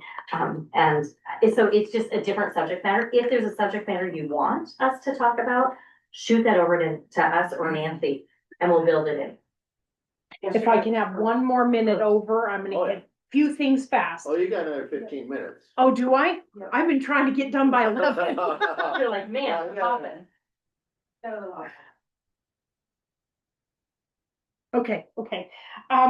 So we need to elect plans for the 7/1/2026 year. Those need signed and returned to us by March 13th. If for any reason you opted out of the trust, we need to know by March 1st in writing. Open enrollment will be from April 1st through June 15th. Again, with us here, April 7th, to talk to whoever wants to come chat with us. Couple of advantages of the trust. We've talked about the rate stabilization. We're always here. We're always talking to you with what we believe is excellent customer service. If it isn't, we'll take feedback. Member equity is always nice, and we think that we're bringing really quality, high-end plans to you with a lot of options for anything that you want. We serve 35 counties across the state with Mako, and most of the ones that we don't have are because they're the big dogs that are self-funded out there. Seems like there was one more thing I was gonna mention to you. Am I missing anything? No, are the plans that you have currently, do those 4 plans work pretty well for I think so. your employees? Yeah. We don't hear feedback otherwise, but Yeah. We haven't Okay. heard anything Because different if, from them. if you want to retain those same plans, you can even sign that today and keep your contribution discussion, or just wait and we'll again send you a new rate sheet that offers Well, I think actually, since we're let's- looking at well, yeah, family. since we're looking at different family friendly, I'm gonna Yeah. hold off. And we'll send those to you. And, Yeah. yeah, and I think just knowing that this is a year that you are talking with the other carriers, just making sure that we are more than happy, like we did, I think it was 2 years ago, maybe 3 years ago now. When we get their information, if you want us to do a plan comparison, so you're comparing apples to apples, Yeah. we're happy to drop that spreadsheet together Yeah. for you. It doesn't take us long. I remember last time we did it here specifically, the premiums are gonna be probably lower for those coming in, because one, they don't know your claims utilization history. And like Sherry said, you've been running 125% loss ratio Yeah. 9 out of 10 years, which in the commercial market, you would have been looking at a 30% plus rate increase each year. That's what we love about pooling and why I personally, having worn a commercial hat and wearing this hat for the last 5 years, love pooling. But at the same time, happy to do that comparison, but just to make sure that the cost shift isn't just going from the county to the employee, because that's really what happened last time, is it was bringing the premium rates down for the county from a contribution perspective, but it made the responsibility dollars for the employee significantly higher. So we're happy to help do that analysis for you and bring that back out if that would be helpful. And again, if there's anything that the trust doesn't provide to you today, please let us know. We're happy to. We would absolutely love to retain your business and have enjoyed working with you. So just know that we're happy to help in whatever way. So Does that? couple comments Oh, yes, from, the people using it, that Allegiance has been great from lately, so I think those issues, I don't know. Yeah, because we had a couple issues last year. Last year. I think we got it Yeah. resolved. But resolved with us anyway, Oh, with good. me. My wife I said guess we got you, your signature too. CVS mail order is not user friendly there. They messed up our prescriptions since the switch. Oh, She goes, I believe our provider said it wasn't user friendly either. I think she's faxed or however she's getting the prescriptions in, and there's an issue with we'll follow up and dig into it Okay. though. And then trying to manage the family online is terrible. It's with Express Scripts, I could change the kid's mailing address under family option. With CVS, you can't do that. Okay. Oh, Now, Good feedback, thank you. Yeah, but- My business card is in the folder. Feel free to pass that along to your wife. Yeah, give that to Roy, but we'll follow up and dig into the CPS claims as well, just to make sure that we can get it resolved. It's all good, thanks. Yeah. Yeah. Yeah. Yes, no, that's great. Thank you. Any other Anything questions for else? us? No, thank you. Good job. We appreciate it. Thanks. Yeah, I think, if we get those proposals for that family friendly, Absolutely. I'm sure there's lots of employees that was a better deal there with their. Of course, I mean, it's just, healthcare is expensive and premiums are expensive, and when you are able to run the family friendly tiers, it does then make it a little more affordable to try and bring them on. It's certainly still not inexpensive. I don't wanna get any, smoke and mirrors out there, but at the same time, it So would certainly that can still help. be under the BP 2000? We could do it for every one of those plans. So what we Oh, would do is, so if you look at that, that's a really good point. Thank you for going there. If you pull out the rate sheet, the one that has like the mirror that you would use to elect this year's. You can see in the Yes. light gray, you can see what it says, member only is a 1.0. Right. Member and spouse is exactly 2 times that employee only rate. Then children are at a 1.9, families at a 2.5. So what we do is we would adjust those tier percentages to bring them down. And then it will inflate the premium for the employee only, but it will bring the premium down for those other tiers. For the Yep. family. Yeah, and we would look at employee spouse and which one do you think would be more critical, family? Because we can adjust all of the tiers, but sometimes when you bring this one down, and this one down, it's not as big of a drastic impact if we just attack one of them. Well, I think mainly the people that have family on it is, they do the BP 2000. BP 2000, yeah. So you can see the numbers on them right here in this column, right above the green. It shows you how many people are on each of those plans. Yeah, and then right now you have 2 people that take a family option. I can look at what plans they're on though, but typically they do end up, most of the time, in order to cover your families, you go to a low Yeah. cost plan regardless, because it brings that Yeah. total premium Yeah. down, without having to go to a high deductible Right. plan. So I'll definitely look at employee family. Well, and that's what they do, is they do the BP 2000 because, Yeah, for example, you're getting 1,600 exactly, per benefit, and so they can use that 400 to. offset that premium, Yeah. For the family. absolutely. Are- Yeah, Are you saying generally the commission, if they're gonna pay the full amount of premium, they have to increase their amount, that was it 1576? Well, this year will be, is it it? would be 16 to 12. 12. Okay, I didn't see that, okay. Yeah, it would be 16, 12 plus. It goes up by 5%. Yeah. Okay. Yeah, so by doing the family friendly tiers, it would bring that even higher. Higher, right? Yep, correct. But like I was saying, sometimes on a lower rate increase year, that might be a good year to do that, because it wouldn't be as big of a hit on your mills potentially.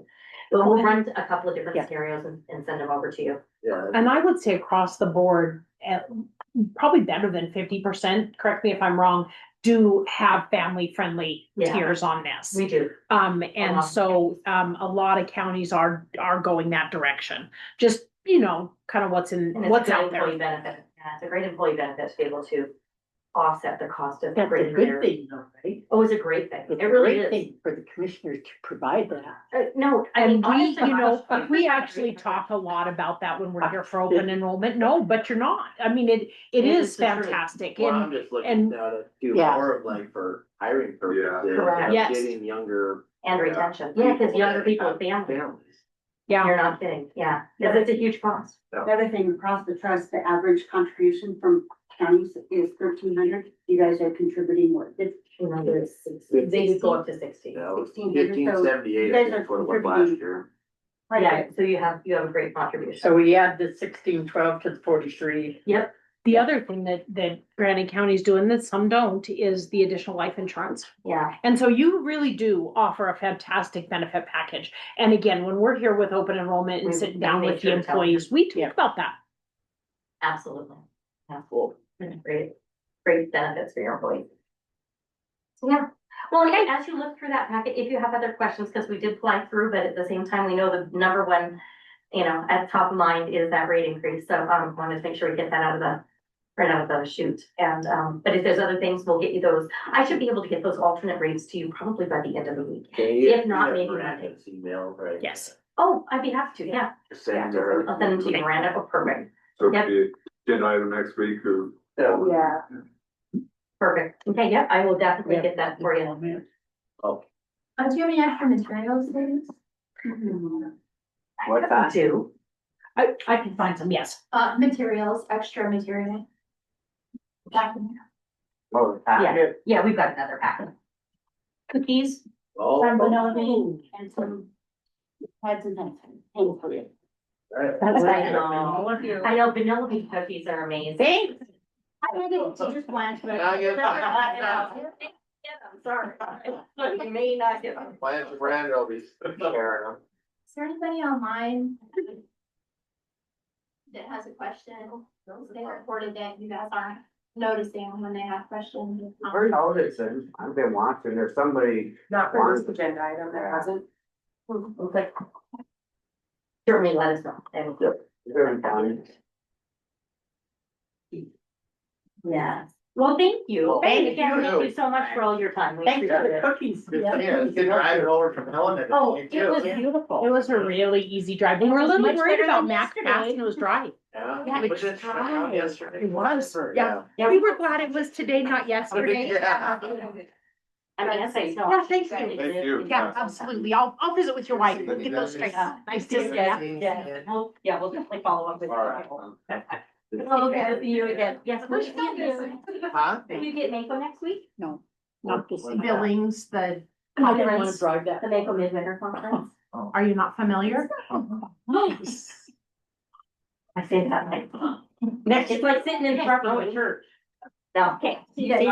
Yeah, there's Mako I'll be meeting in I'll be Billings. at District Festival Tournament. Oh, that'll be more fun. That is. You guys will bat against you. Once I give up basketball, I'll be there Oh, after okay. next year. Thanks, take care. Thank you so much. Have a good day. Thank you. I do, I need to dig through, You know what, I thought, isn't that, I scribble notes on things, and I don't want to give you my scribble notes. Yeah, I just have these two scribble notes. Done. You just haven't, I scribbled on my pen.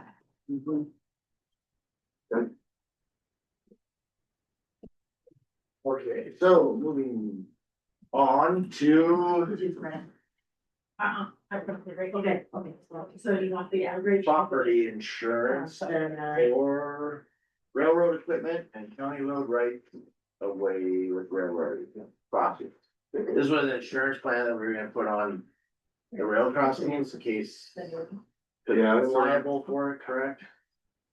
Yeah, someone, explained, someone hits, railroad equipment in the right of way, and then you can't go after the person who did it, they don't have insurance, they're, judgment proof, then having insurance to be good. We were gonna, I think, trying to get pricing, I'm not sure if we have yet, or. Okay, Email Jamie how. so. Probably tabling until you get the pricing. Definitely something I think we should look at it. I think the cost would be astronomical, so to hit that, didn't have insurance. But it's something we need to ask. Them. No, it would be, Is it's, it different insurance? yeah, it's, different pool. Yeah. Okay.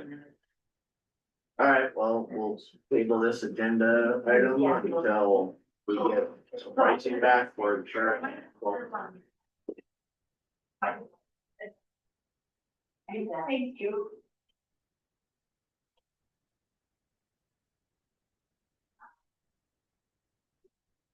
So we'll move on to the roller compactor location and ownership.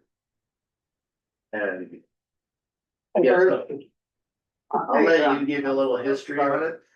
This goes back quite a few years ago, and we had this roller and it was around and we let people use it, which we've done like water trucks and stuff for nonprofit organizations.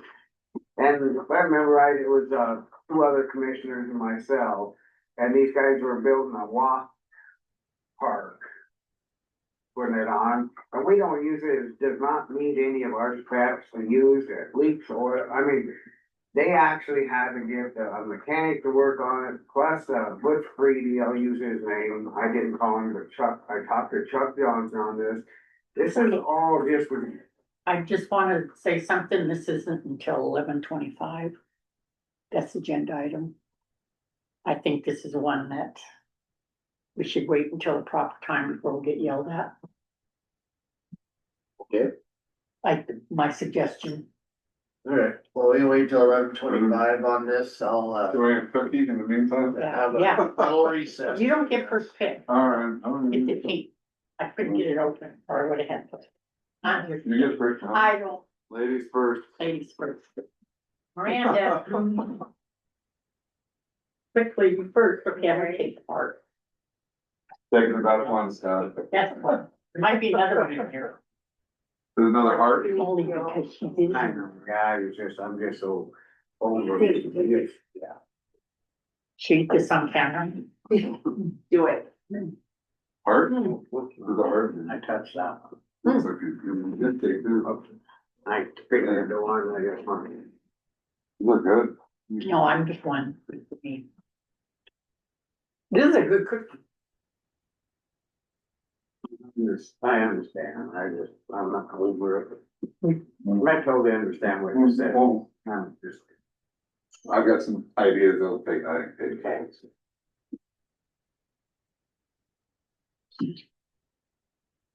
but, it's nothing the county needs to use it, but I have an idea on that. If you did a bill sale, you could, ask, put in there that if the county needs to use it, then they could have use of it, and then would have to pay for the portion of the maintenance of it. Well, if you guys move. That's good, good. Is the frosting good? I thought I made the best, but this is close to my sugar cookies. Where they, Yeah, I'm made one. They get 'em. I'm done. Bellevue. You usually bring. oh, that's the name of it. Yeah. Don't have no birthdays. Holy moly. I'll make some for St. Patty's Day, because we'll be meeting on that day. Green ones? I have a little, 4-leaf clover cookie thing. Alright.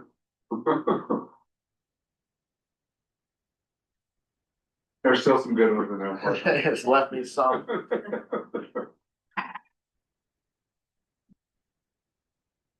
I get big too, I'm not handling it, Oh, so you're fine.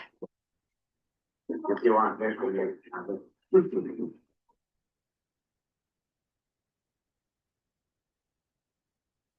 Drummond Beat Valley.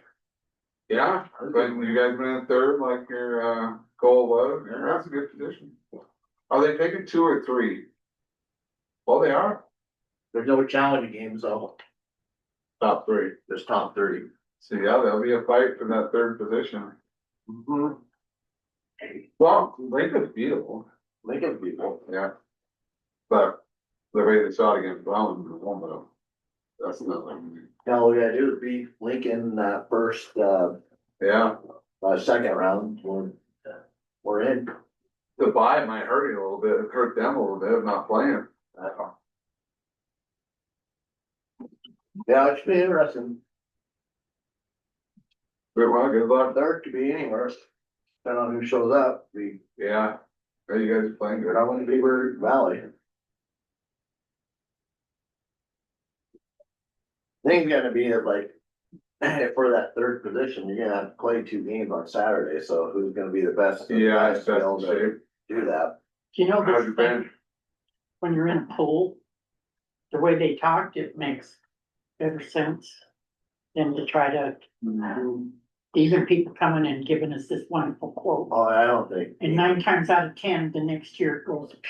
Yeah, I don't think anyone can touch them, Yeah. guys. They can offer, and then it jack you up. Yeah. Yeah, with this pool system, everyone, all counties are involved, are helping each other out. And 35 counties is a good count. Out of 50. Out of 56.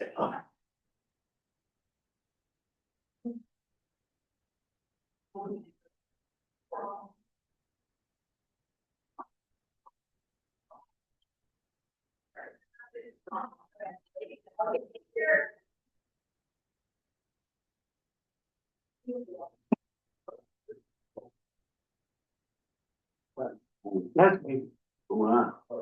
Make over. applied to Maple Is that Healthcare Trust. Big Sky is trying to do a competitive, is this hub or are they something else? They're a different one.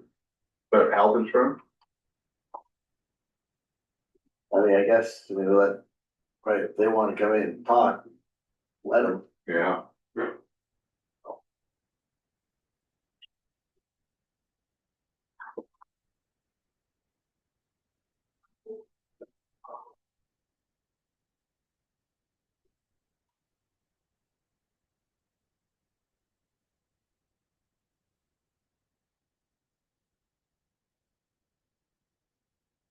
Probably does help with Mako to have more counties involved, doesn't it? I mean, 35 is pretty good. In your pool. And like she said, the big ones are self-insured, so you've got Yeah. Missoula and Yellowstone and Great Yeah. Falls, Cascade. Missoula, self-insured?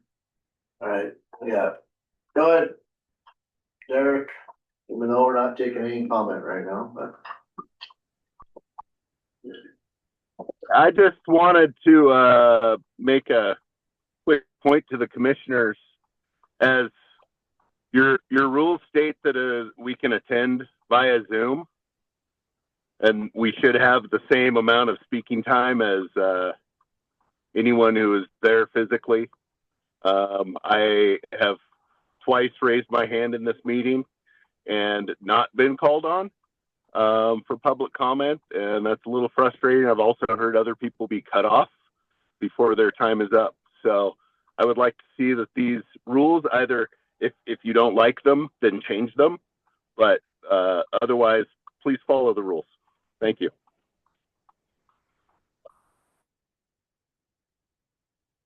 Thank you.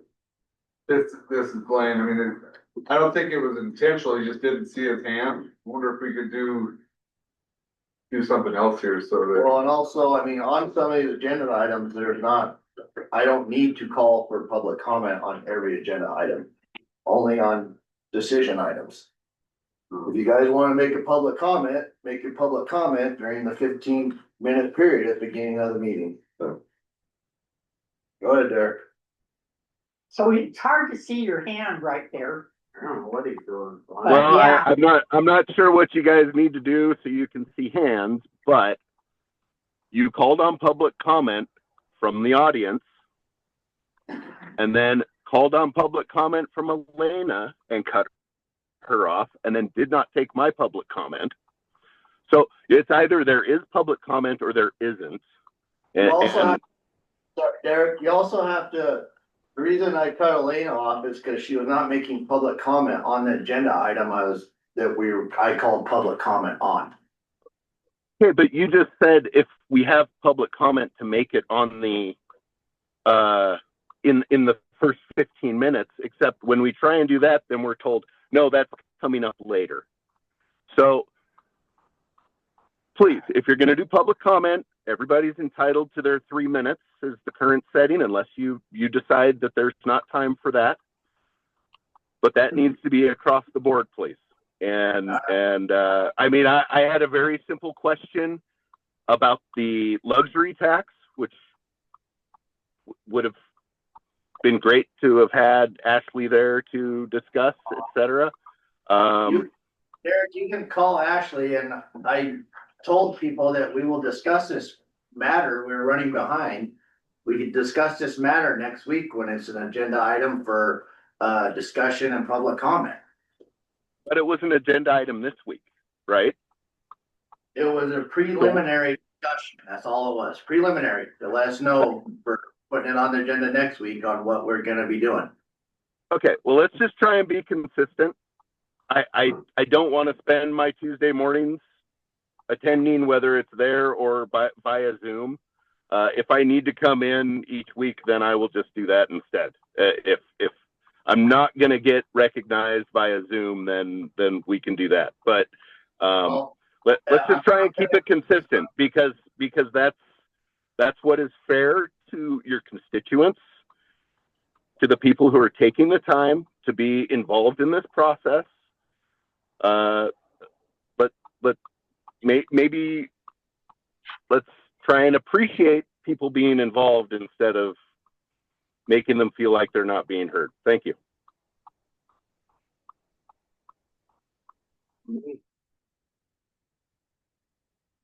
I disagree with his last comment. Yeah. There. I mean, you guys are doing a good job of taking public comment. I disagree with that. Seeing his hand and calling on him, if there's public comment time, I think that'd be done. All right, go ahead, Elena. I'll let you talk. Then we gotta get moving into our next agenda item. Study Commissioner Elena Gagliano, I want to thank Derek for bringing up all the points I did. And it is now 11:25, but you did open it for public comment and confirmation. Who is the chair and who makes the decision? That'd be me. You Elena? conduct the meetings, yet I see other people when I look at the recording. It just shuts them off. Kind of interesting. And the recording for the meeting you had yesterday, that still isn't up. Thank you. Thanks for your nitpicking. Getting old. So here's the thing, here's the problem with yesterday's meeting, that we had contradictions with, okay, we can have 2 different agenda items because we posted prior to the meetings on one sheet of paper. So we have the agenda on Monday, And then we have the agenda on Tuesday, which was last week, published last week. And So, in fact, I gave Miranda that advice Yeah. to do it. okay, so that's advisable, that's from the county attorney and accepted. Now, on the meeting with FERC, that was hosted by FERC. There was no way we could record that meeting, there was problems with that. And I think, Elena, that you were told that we would get a hold of FERC and see if they could get that recording for you. Thanks, Blanche. Alright. Move on to 11:25 agenda item, roller and compactor. Want to start over, I guess, start on the back history of it? Well, this all took place, this quite a few years ago, there were two other commissioners and myself. This roller came about, the city was gonna use it, we let other people use stuff, like the water truck at the rodeos. And then we decided we did not want this and we gave it to them on the fact that they're a nonprofit, it's no good to us, it needed a bunch of work. They had Rick White work on it, Butch Freedy put a bunch of money into it, Chuck Johnson done a lot with it, and it just kind of went away. I don't think it was nothing, there was no stealing this roller. I want that out, I'm tired of being blamed for stuff. I talked to Chuck Johnson's, it's at the rodeo ground, it's covered up, somebody stole the muffler off, so now they gotta buy a muffler, but it's just, this stuff's just out of hand. They use it, it's no good to us, it pours oil out. What they did and what they did with it, Lawrence Nelson used it on that Walking trail. walking trail. And good for them, if they could use it, and I hope it worked. Okay, so what you're saying is that this roller was donated to the rodeo club, The American Legion. the American Legion. So, and we've forgotten that it was donated, Kiwanis Club, Sorry. Kiwanis, okay. So the roller was donated to the Kiwanis to work at the rodeo, is that correct? Right. And it was done several years ago. Yeah, not just for the rodeo, for this walkway that Chuck Johnson and these other people, a nonprofit organization, put this all together, and I thought it was a good deal that we helped out with it. And And, it wasn't just me. and just because this happened years ago, you must have slipped your mind, couldn't remember, or I never even gave it a thought, cause I actually thought they probably called it the Pacific High Bird, which we were gonna do. For scrap iron. Mm-hmm. And we used to take steel down to somewhere, old junk stuff, we go in and trade for steel. So that's what I got on it, Blaine, and I'm tired of being accused of stuff. Yeah, this is Blaine. Yeah, commission didn't steal it, and it was, yeah, not usable by the county, junk. And, but one thing I would suggest though, I didn't see, I would encourage it to be, agenda item where a motion made and a bill of sale given. And, potentially a bill of sale could say, it's conveyed, with the notion, with the understanding that the county could use it, but if the county uses it, they'd have to be, paying for maintenance on it. Yeah. I mean, but if it's, Chuck Johnson said, they've used it down there at the trail, but it's really more of a pain than it is so there's no, yeah.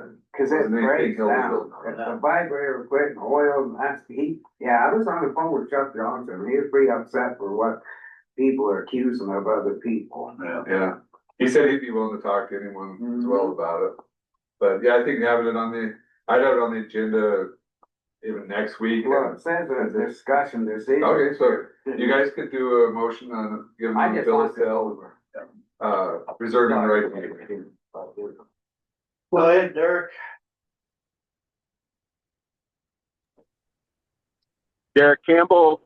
So what I'm hearing is the roller was not usable by the county, but we're just now realizing this. Is that because since this has been brought up, it was, oh, we don't know what happened to it. Where is it? We don't know whether it was usable or there was none of this backstory that is now coming to light.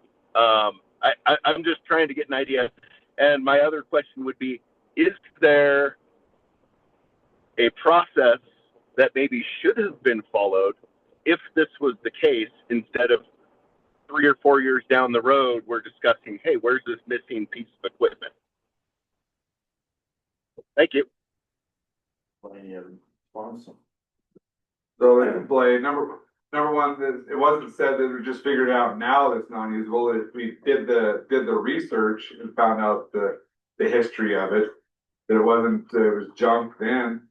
I think it could have been done then with potentially a bill of sale and so forth. But fighting over junk is not in the best interest of anyone.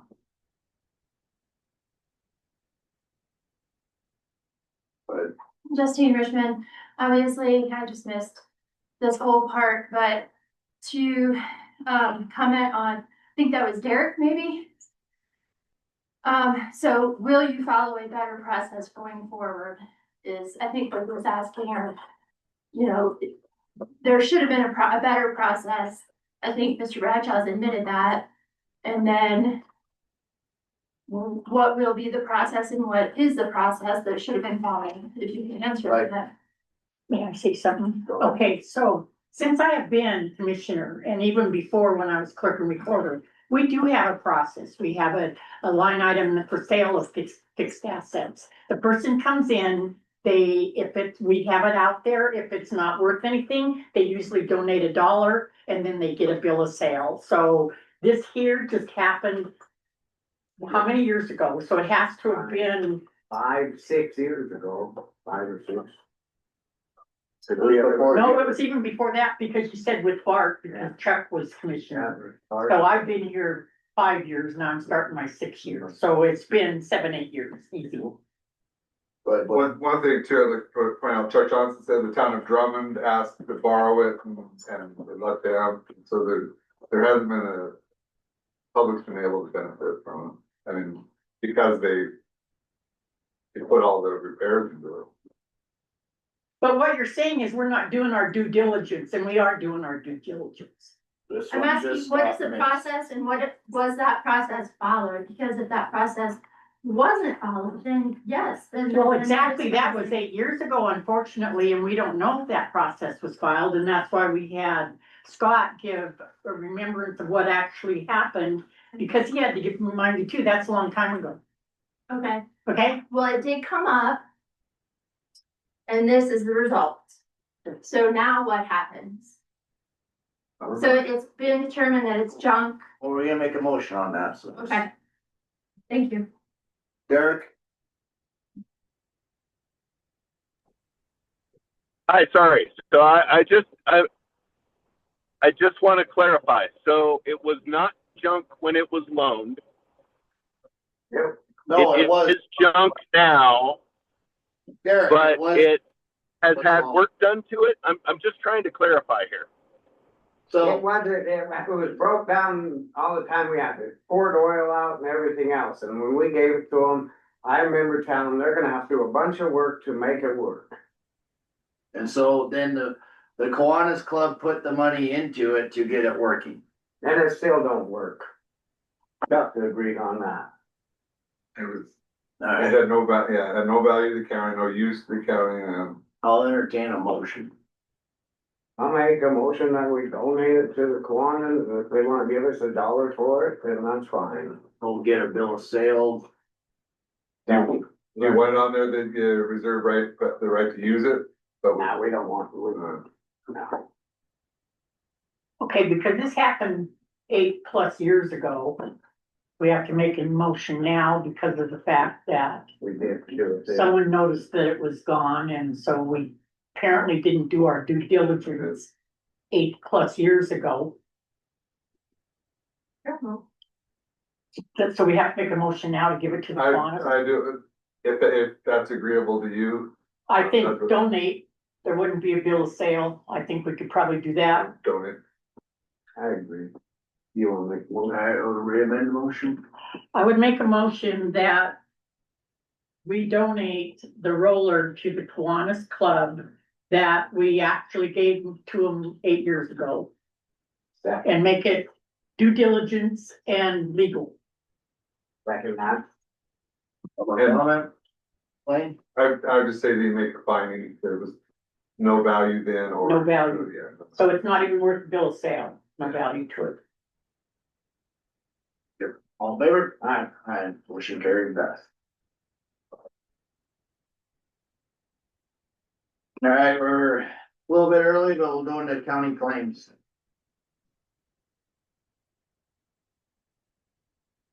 Right, right, That's sorry.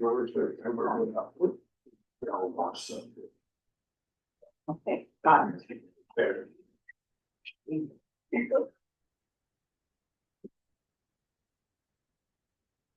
Oh, did I give you my? No, I got it. Never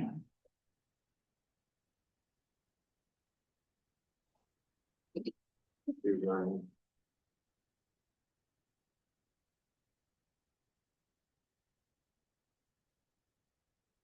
For 2 weeks. That would do.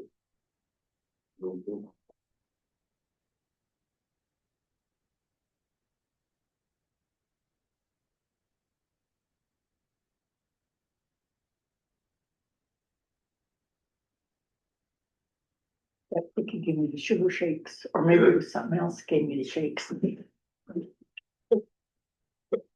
Oh, so like another cookie? Had a sugar.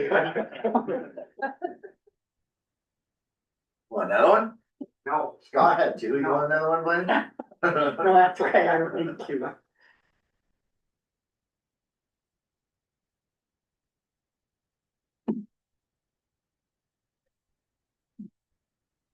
Well, I just don't like being accused of not doing due diligence when it seems to me, I think we're following what we're supposed to be doing.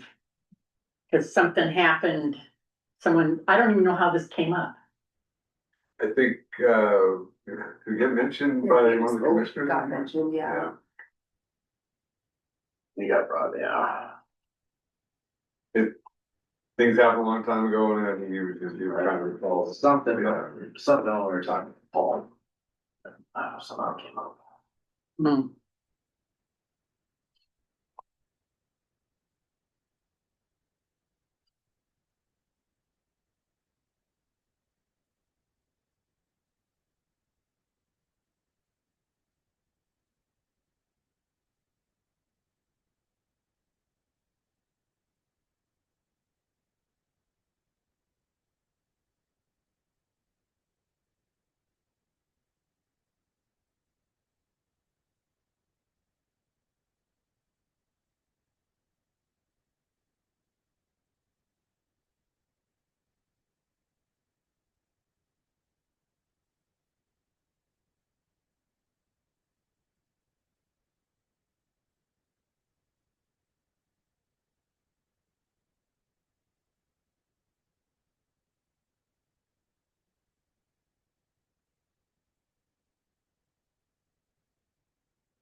Well, how come that's a double screen? The. Sure. It's just on panorama. Hmm? It's on Oh, it's on camera, I see, so it's pulling in the audience and. Everyone. Ah. Okay, everyone that gets up and speaks, you can see them, right? That's good, right?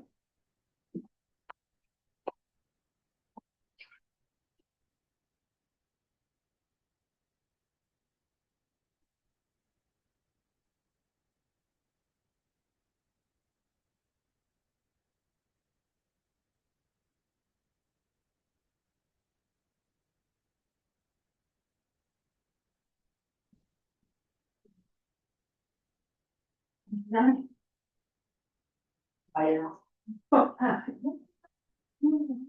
They always do.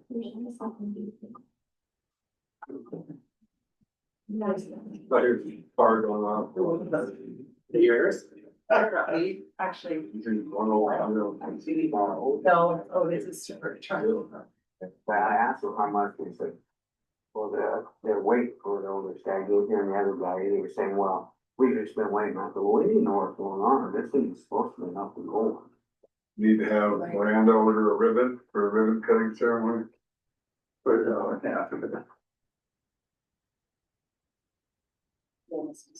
Stuck in the elevator, it's Otis's factory. Oh, it is? Yeah.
That's minimal. Yeah.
You know how much ice is on Georgetown?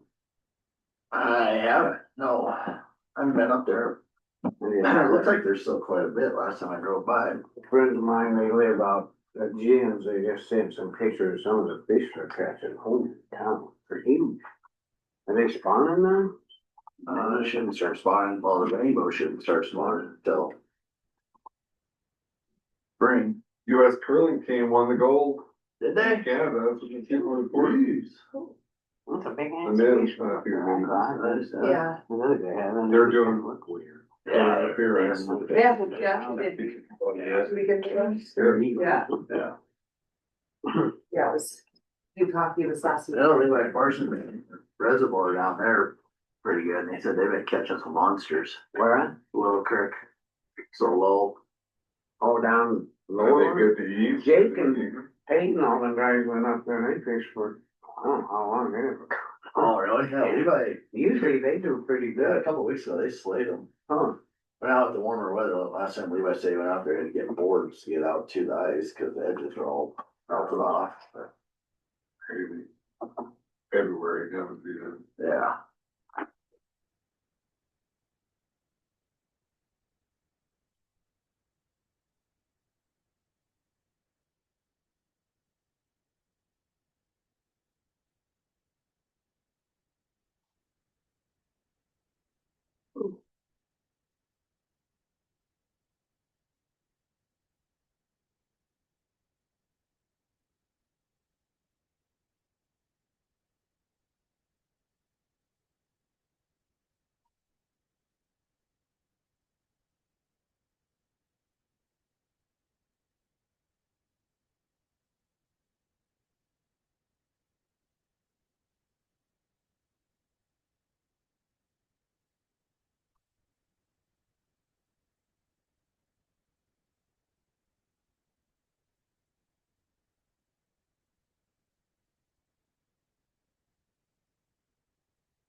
You still looking at planes? Yeah.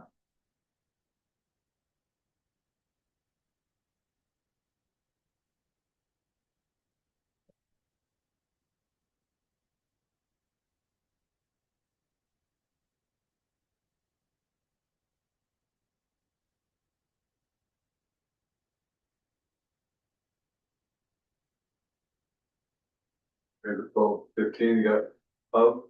Yep. Yeah. Okay.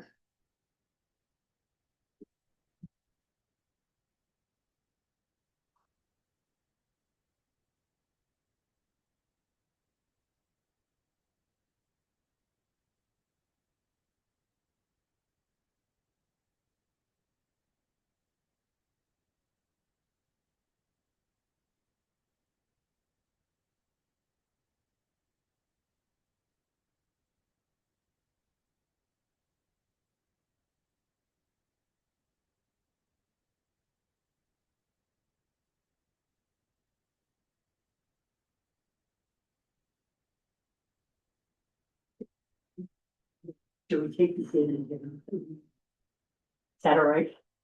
Huh? But take your piece of, you know.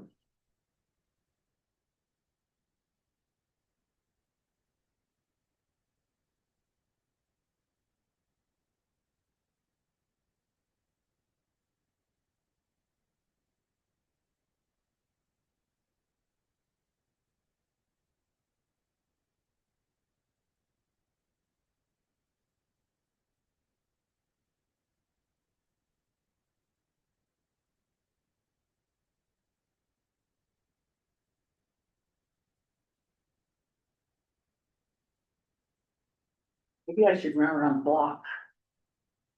Sugar sweet, yeah.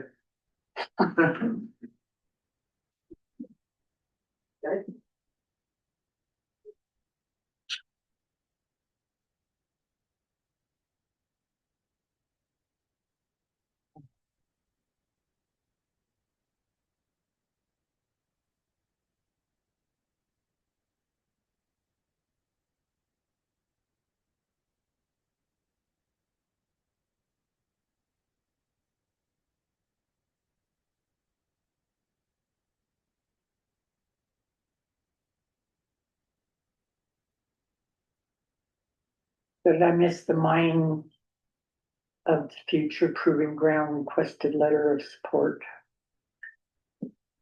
Is that down, go right, oh, did I miss it? I think so.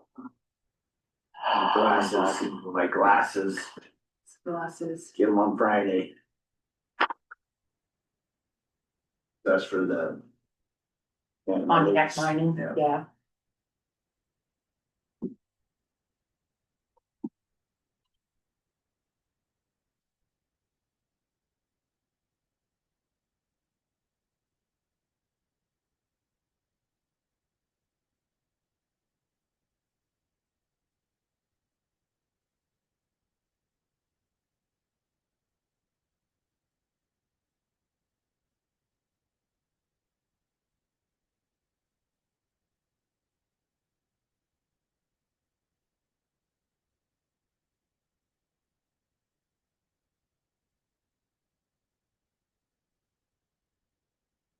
Check the items off as I go down them, so I make sure I don't miss them. Didn't do that today.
So there's a letter, they're asking for a letter of support.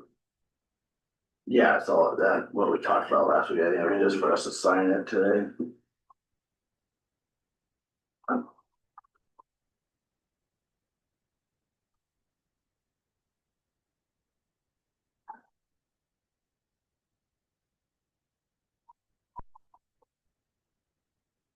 Did I get done now? I got a few more lists to do. Yeah.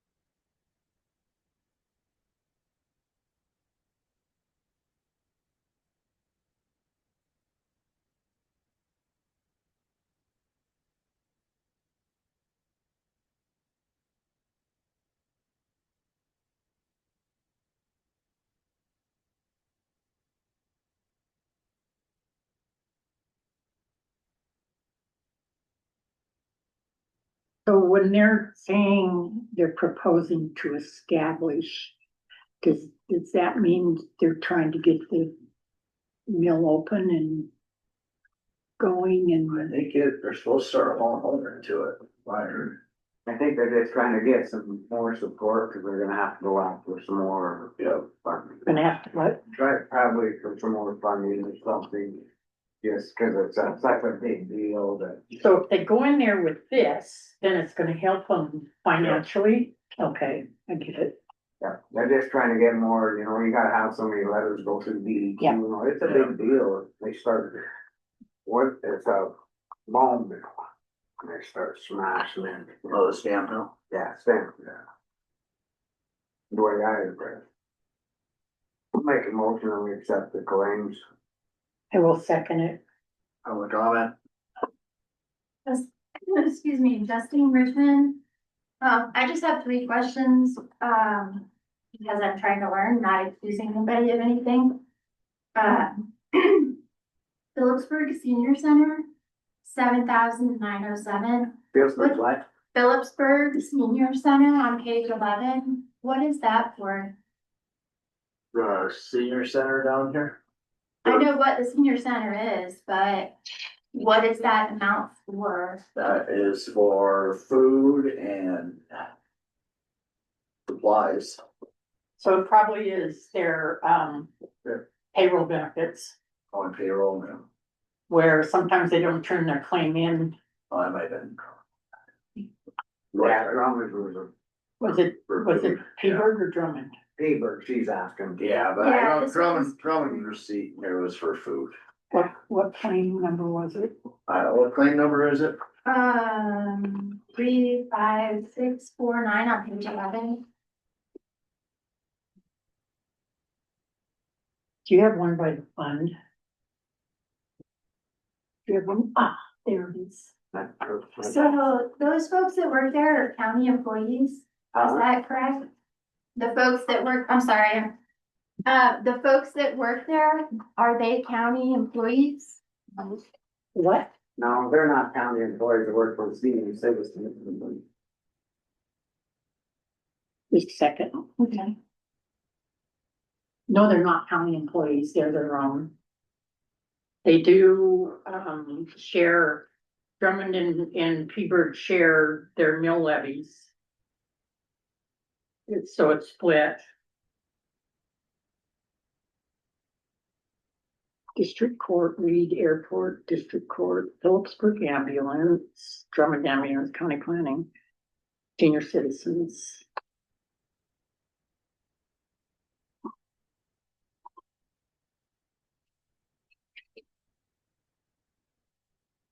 So it wouldn't be payroll benefits, right? So it's, So it's a reimbursement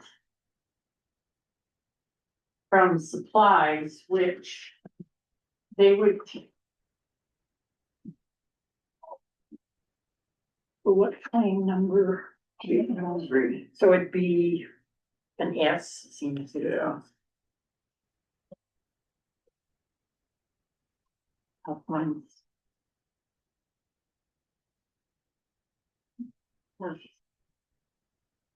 Any Phillipsburg claim? See now. Good. Unless it's Phillipsburg. Senior Citizens, Nicole.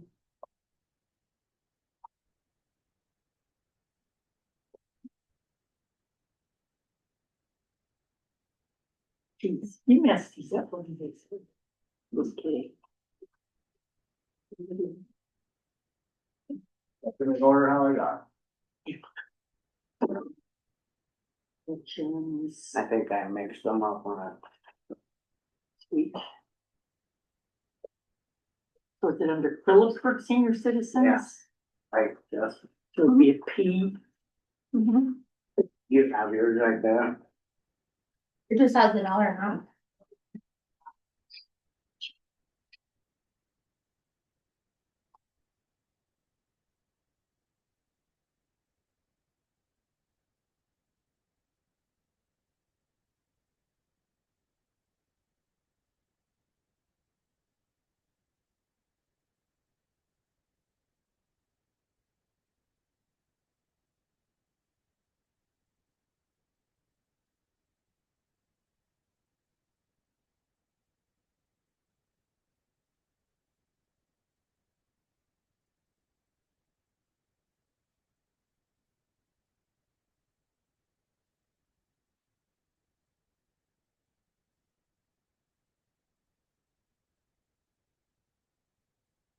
Well, that made a connection for me. I guess I did see that on my tax bill. You're going back.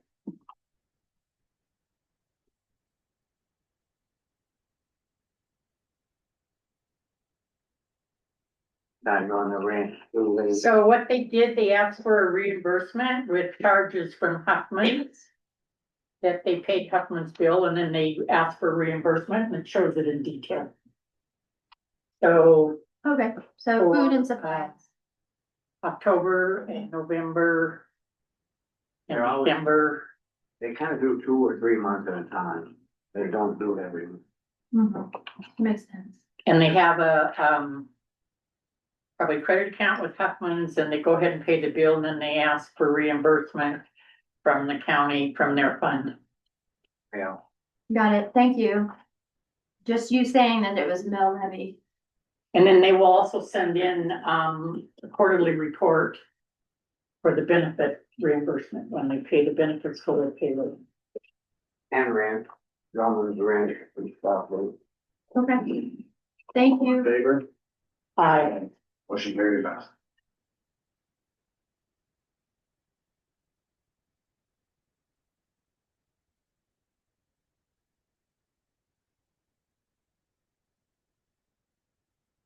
Does Vera Johnson still work for? For the, it's still part of the board. Yeah. I don't know, I was just curious. Who's on the Payburg Senior Citizens Board. I don't think we know, I mean, they kind of do their own, don't they? Area 5 or? I just didn't know if she was still on. Yeah, I think she's the only one. Cause see, she used to do the billing and it took, she just. Yeah, I think she's the only one on that board. So we have a new biller, probably the reason we have that is big amount is because they didn't know that they could get reimbursed. Right. That's, yeah. Just kidding. I'm sorry. It was probably that big amount if they have someone that's new to doing their billing form, they didn't know they could get reimbursed from the county for what they paid for Cause I their. think it changed hands. Everything.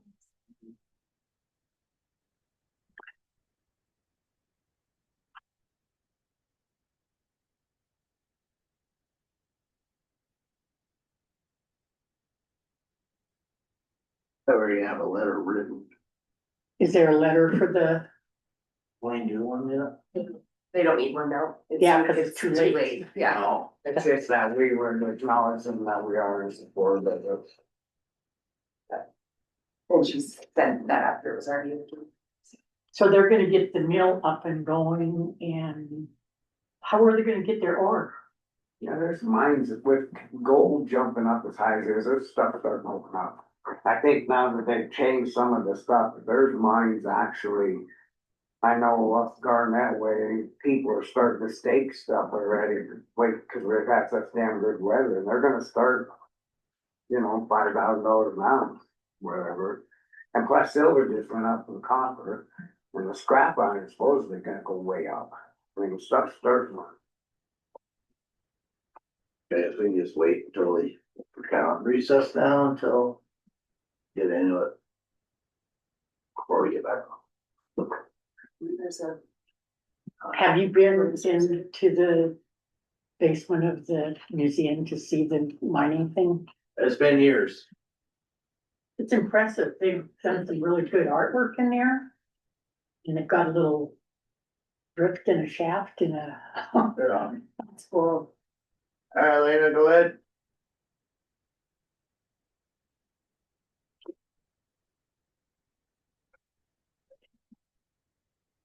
Thank you, Elena Gagliano. For the record, I'm sorry I kind of lost you somewhere. The mining that's on the agenda was 11:30, mine of future planning. I don't understand it. I saw the letter with the document, and it says something to the effect, future proving ground in the historically significant Phillipsburg mining district. is there a map? Where do they intend to put this thing in? And you're just signing it, you're agreeing to it? Is that what I gather? Without seeing where this thing is going to be? Is it going to be in the town, this historic town of Phillipsburg, or in the county? Where are these questions? So later they were Answer. just looking for a letter of support and we didn't get one to them in time and I missed that agenda item, so we will revisit this right before we get into the 12:15 agenda item. So so this is going to be on next week's agenda again with more information? No. Oh, Or are you go ahead. just going to sign it now? Rubber stamp it and approve it now? Elena, Blanche here. This is a Contact Mining Company is putting this on and they're establishing this to do, calling it the camp. And Contact Mining plans on running this and they're getting help through this future providing ground with the, is it Senator Sheehy? Is he a senator? Second. And there was a No letter, may I finish, please? No May I finish? disrespect, Commissioner, but I can read also, and Okay. all I'm reading right now. You didn't understand what it was about, and I was trying to explain to you what it's about, because apparently you didn't understand what it's about, but I guess it's recessed, so we won't talk about it any further.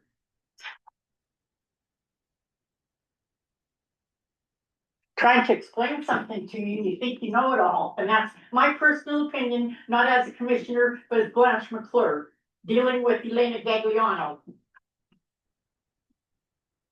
And I can. We're at recess. As presented.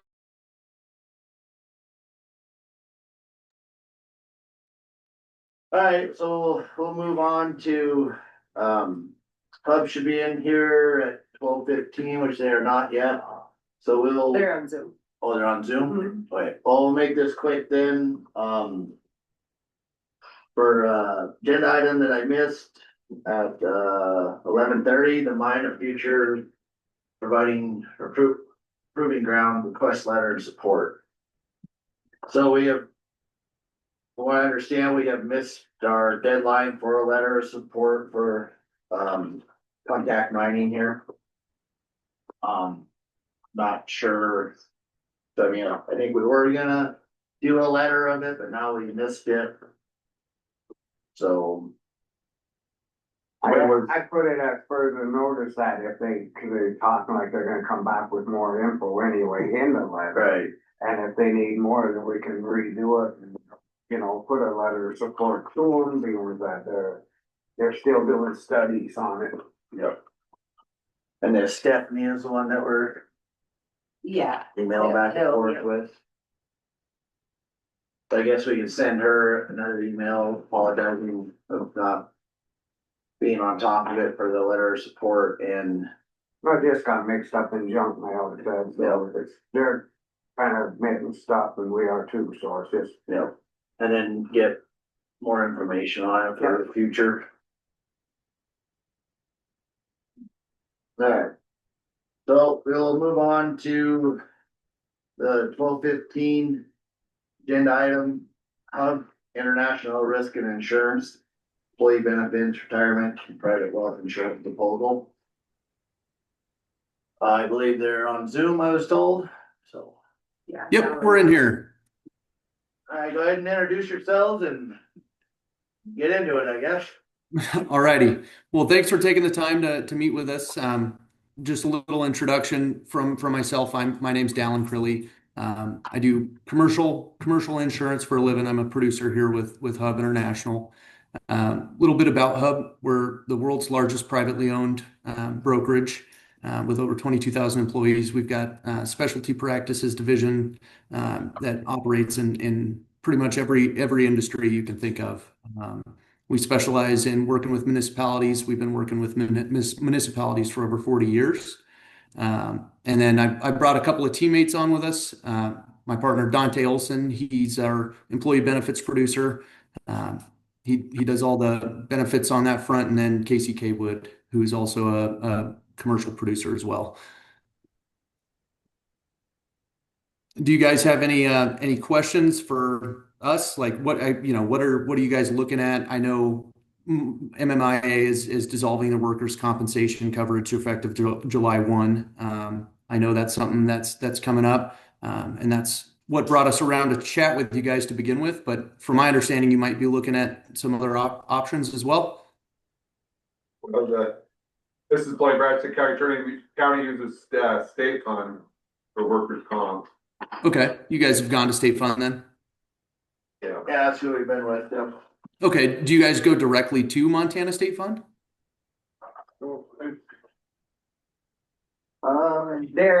They could step in and with us. We have an insurance company, Brody Holman. The name of it, Payne. Payne West. Okay, Payne West, got it. Well, yeah. I mean, if you're looking at anything else, we'd love to be a resource for you. I mean, we do the whole gambit. We can do property, liability, workers' compensation, surety bonds, retirement, private wealth. Obviously, that probably wouldn't apply to the municipality, and then the employee benefits and things like that. Yeah. From my apologies. Then, from my understanding, from a couple other phone calls leading up to this, it seemed that you guys had been pursuing workers' compensation coverage and some employee benefits, possibly. But I mean, this is playing. I mean, the county offers health insurance and property casualty. So, assume the commissioner, but the property casualty was just re-upped. But the health insurance is by March 1st. We need to give Mako an answer. So, there's some things you could put in on, I guess. If you had something to give us, show us prices and stuff. Okay. Next on the agenda. Okay. Yeah, Dante could probably speak to that a little bit better and what that process looks like surrounding, quotation for employee benefits. If you want to speak to that a little bit, Dante. Yeah, for sure. Thank you guys for having us today. So, are you guys interested in looking at some other options for the health insurance piece? Just trying to understand a little bit about pros and cons of what you guys currently have going on. If there's an opportunity, I know you said March 1st, but if you guys do want to look at some other options for your employees of the county, or kind of where you guys are at with that. No, I don't think so. I mean, it's kind of late in the game now, and they're bringing stuff to the plate as next week. So it's kind of, it's pretty tough to beat somebody we've been with for 10 years. Thank you. Yeah, I thought that you guys would have, there'd be more of a packet here, kind of going over what, packages you have, I guess. Or what you were gonna. Yeah, we don't have a clue what it costs for an employee or what it covers from, everything, medical, dental, eye, without having nothing that in front of us. I mean, I'm reading your stuff, your hub thing, but I mean, it all comes down to really the money wise. Yeah, that makes sense. So basically, my job is I'm a health insurance broker. So what that means is basically I would have the opportunity to take your guys' current things and look at all the different health insurance carriers in the marketplace. At Hub, we have a couple that specialize in municipalities. We have a couple school district cities and things like that are outside of Mako and have liked being outside of that, a little bit more flexibility on things you guys are able to do as a county. And I don't know what you guys currently have in place as far as plans go for deductibles and things like that. So it'd be a little bit of a process where I would need to get some information from you guys in order to get, some quotes back to see what kind of competition there is out there with Mako, if that makes sense. Yeah, I mean, I guess get it on the They can get treasury. Yeah. Clerk Or the report. clerk and recorder, sorry, clerk and recorder. Yeah. I sent it to Dellen what we're Oh, working with, Miranda said she sent it to you, to Dellen. or to Dallin. Yep. Yeah. There's some more information that I'll need. So I just wanted to kind of see what your guys' interest was in looking at some other options. And if you guys, are happy with where you're at, that's totally okay. Today just wanted to talk and see, what kind of service you guys are getting, if there's some different opportunities that Hub could have as far as looking at options for you, or how we could help be of service with you guys. So we did have a company come in and they were interested to give us a quote, and it was our position to say, okay, if you would like to, we are in a pool with Mako Healthcare Trust. And Yep. my opinion is we are very pleased with our healthcare. Okay, great. I did look at the rates a little bit. It looks a little bit, high. I'm not sure exactly how many employees you guys have and things. We would have to get like what's called an employee census to look at some other options for you guys, which would basically have all your full-time employees and information. In order to I think that'd be up to you guys to get all that stuff organized and bring a proposal to us, not just sit here and say, well, yeah, it looks a little high. Well, we don't know what's high to you. We don't even know what you charge. And to speak to that a little bit, that's my apologies. I had misunderstood where you guys were at in the process. I wasn't sure if you guys were expecting a proposal today. We'd be happy to bring a proposal to you guys, and that's something that we do very frequently, working with municipalities. From my understanding, it just seemed that this was kind of a first look, just getting to know different opportunities. And that's what we were here to do, is just speak a little bit about Hub and our capabilities, and you guys could make the decision moving forward if you'd want to work together regarding quotation, whether it be the commercial side or employee benefits. Yeah, you can send something in, and then next Tuesday, if you can have it here next Tuesday, Mako said they look over stuff too, just so nothing's missed on our side, where they kind of babysit us so we don't miss out when people give us a new insurance, that we're not missing a certain coverage for our employees. Right. Well, and that's something we can do as well. We can offer a comprehensive risk analysis and try to identify any gaps between your lines of coverage or any of your policies.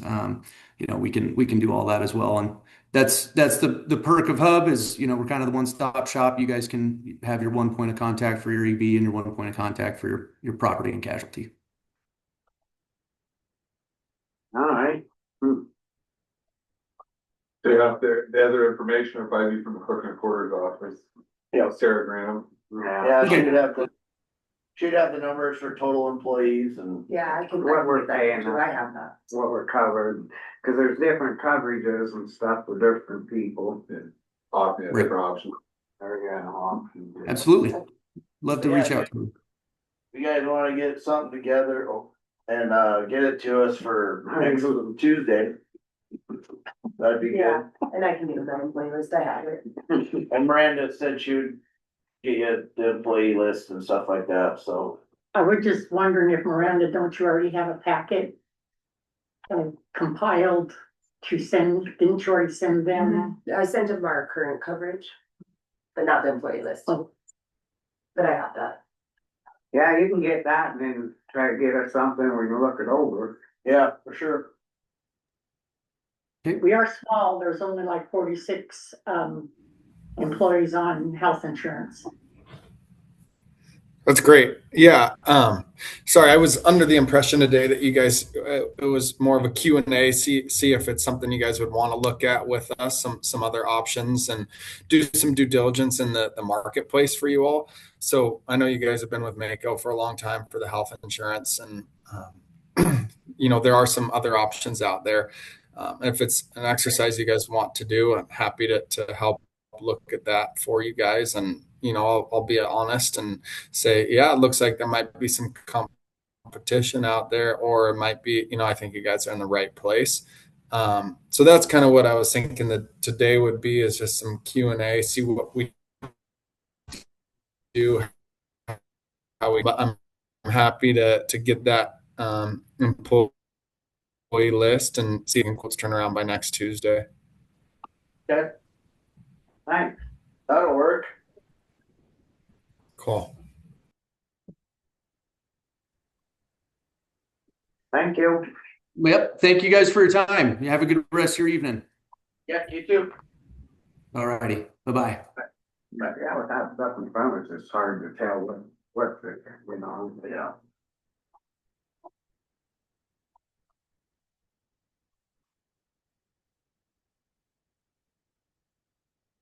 So are they going to send us something? Yeah. The next Tuesday. Yeah. So since our next agenda item is at 1:00, we'll just take a break till 1. We can jump through it. Oh, we got the close right after. Yeah. So we'll take a break right now. We'll re-adjourn at 1:00. Re-adjourn. Or, yeah.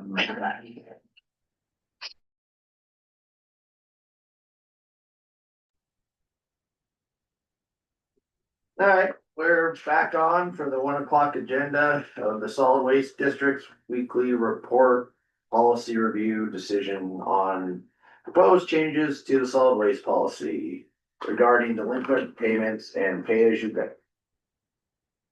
I guess we can start first with the weekly reports. I've read them over and we're good. I see we lost our love. Seems like, yeah. And then I guess. And he got a hold of fire chief, so I guess we'll find out when they can burn. And that'll all be took care of. And just gotta notify DEQ, Michelle. Right. Chad.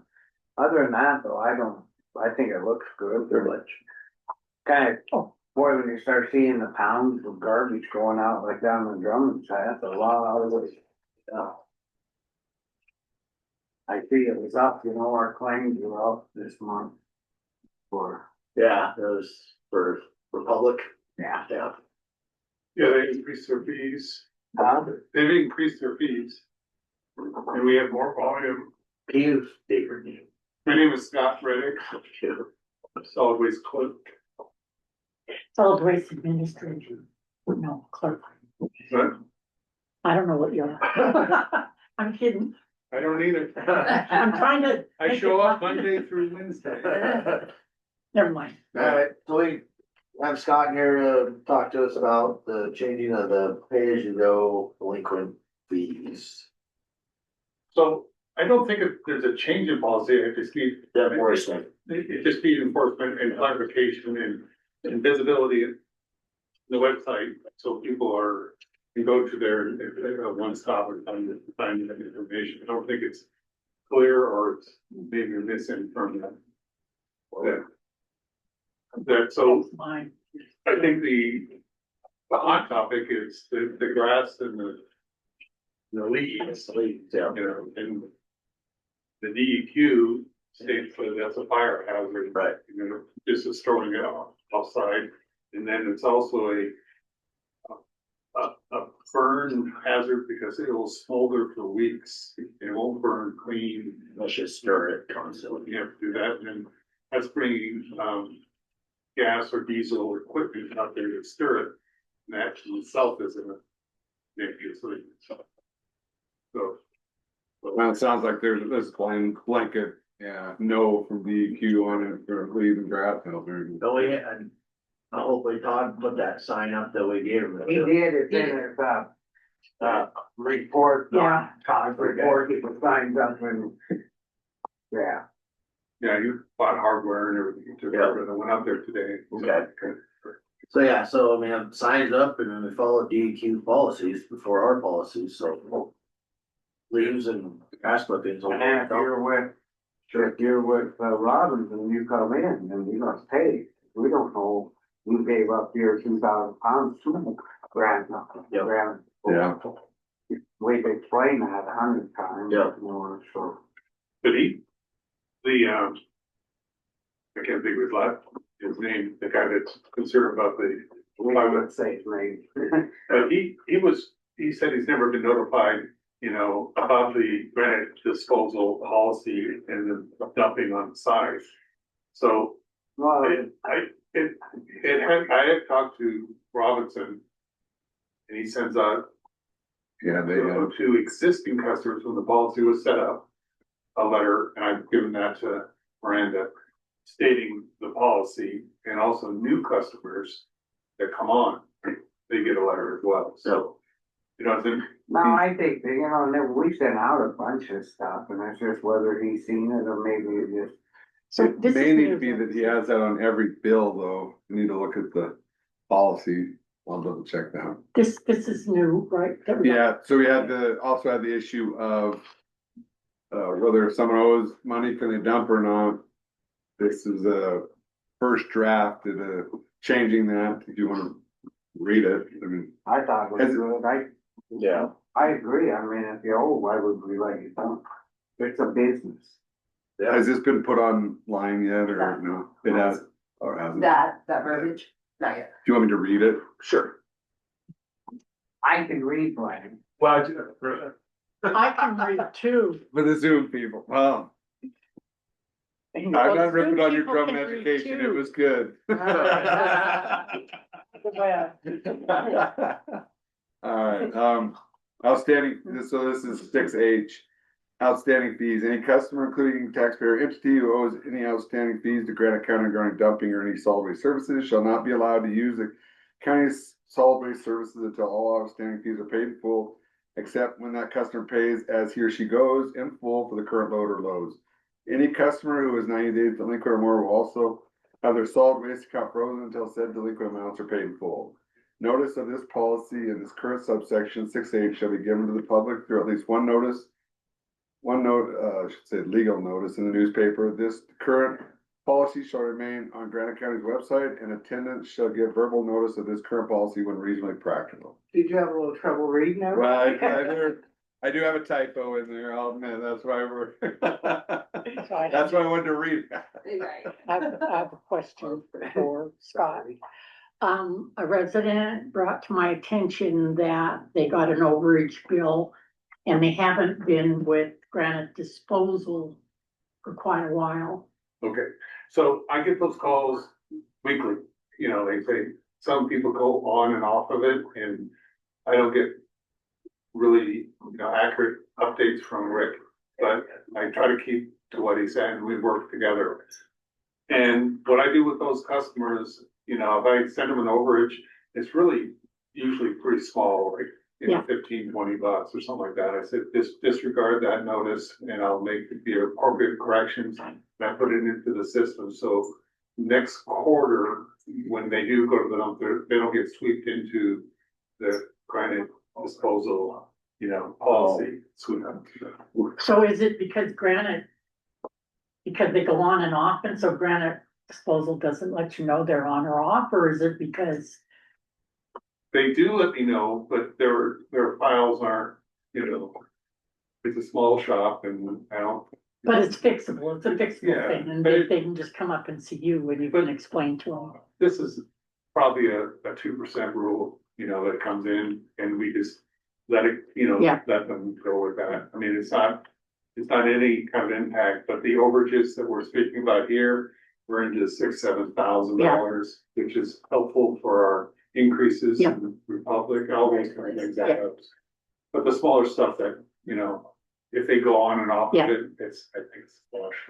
This is plain, I think that's reasonable, but if under the policy, they're supposed to be given quarterly updates, so if they're not, I mean, if it's just not getting you anything, I think that's a problem.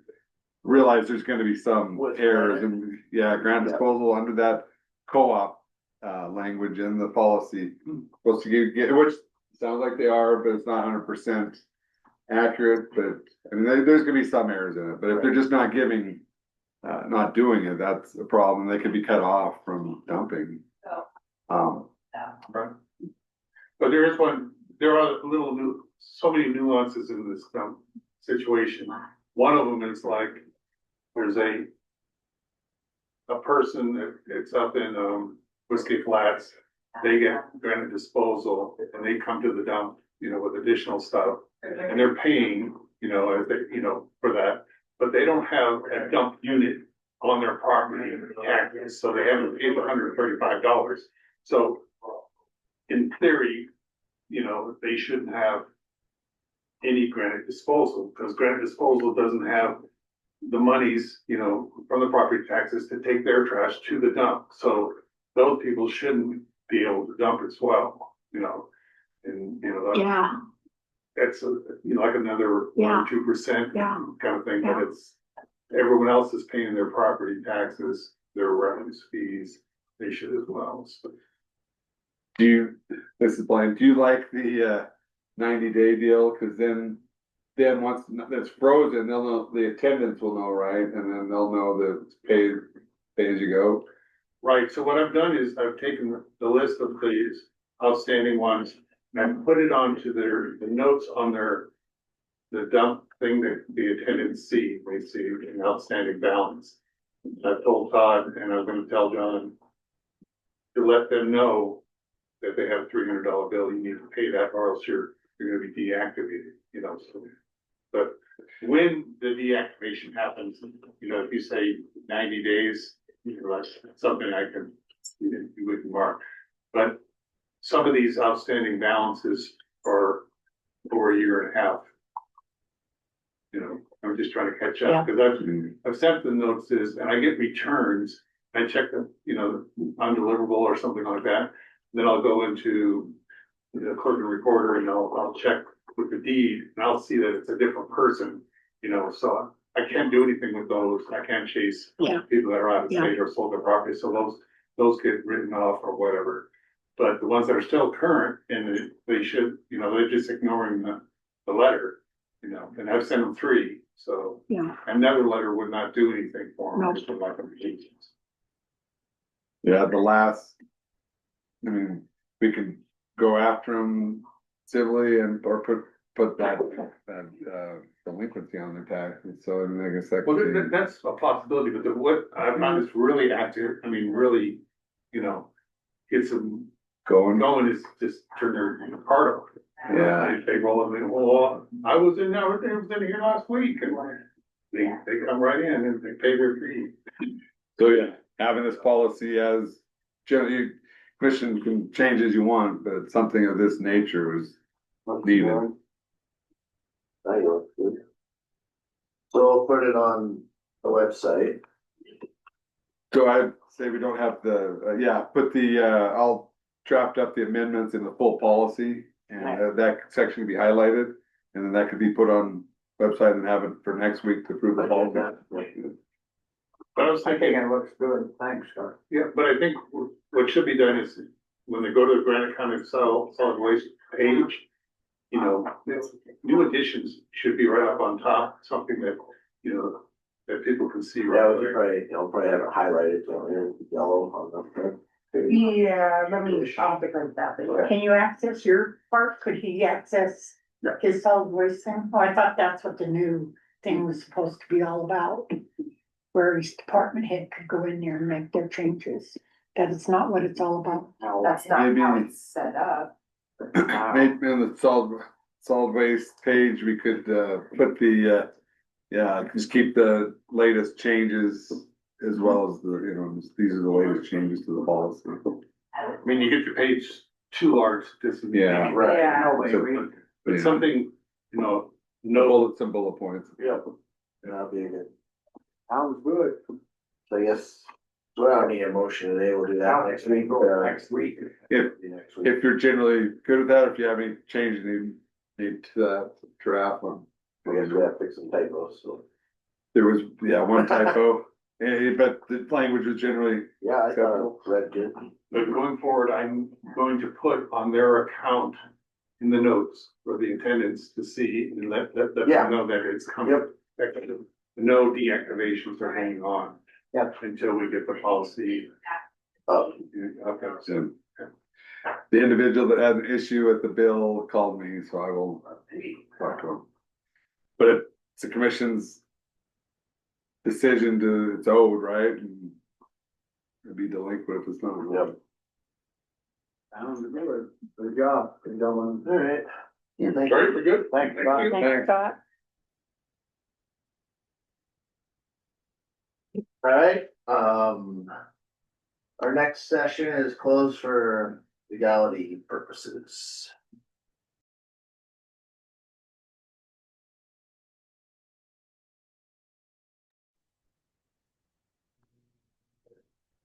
All right, so we are back on. I will. Yes, how do you want me to? I entertain a motion for a letter to be sent to Elena Gagliano. I'll go ahead and make the motion that we go ahead, go forth with the letter to Elena. I'll second that. All in favor? Aye. Comment first. You public comment. Didn't we on All in favor? Aye. Motion carried, guys. We are adjourned. Awesome. Good job today, you guys. Have a good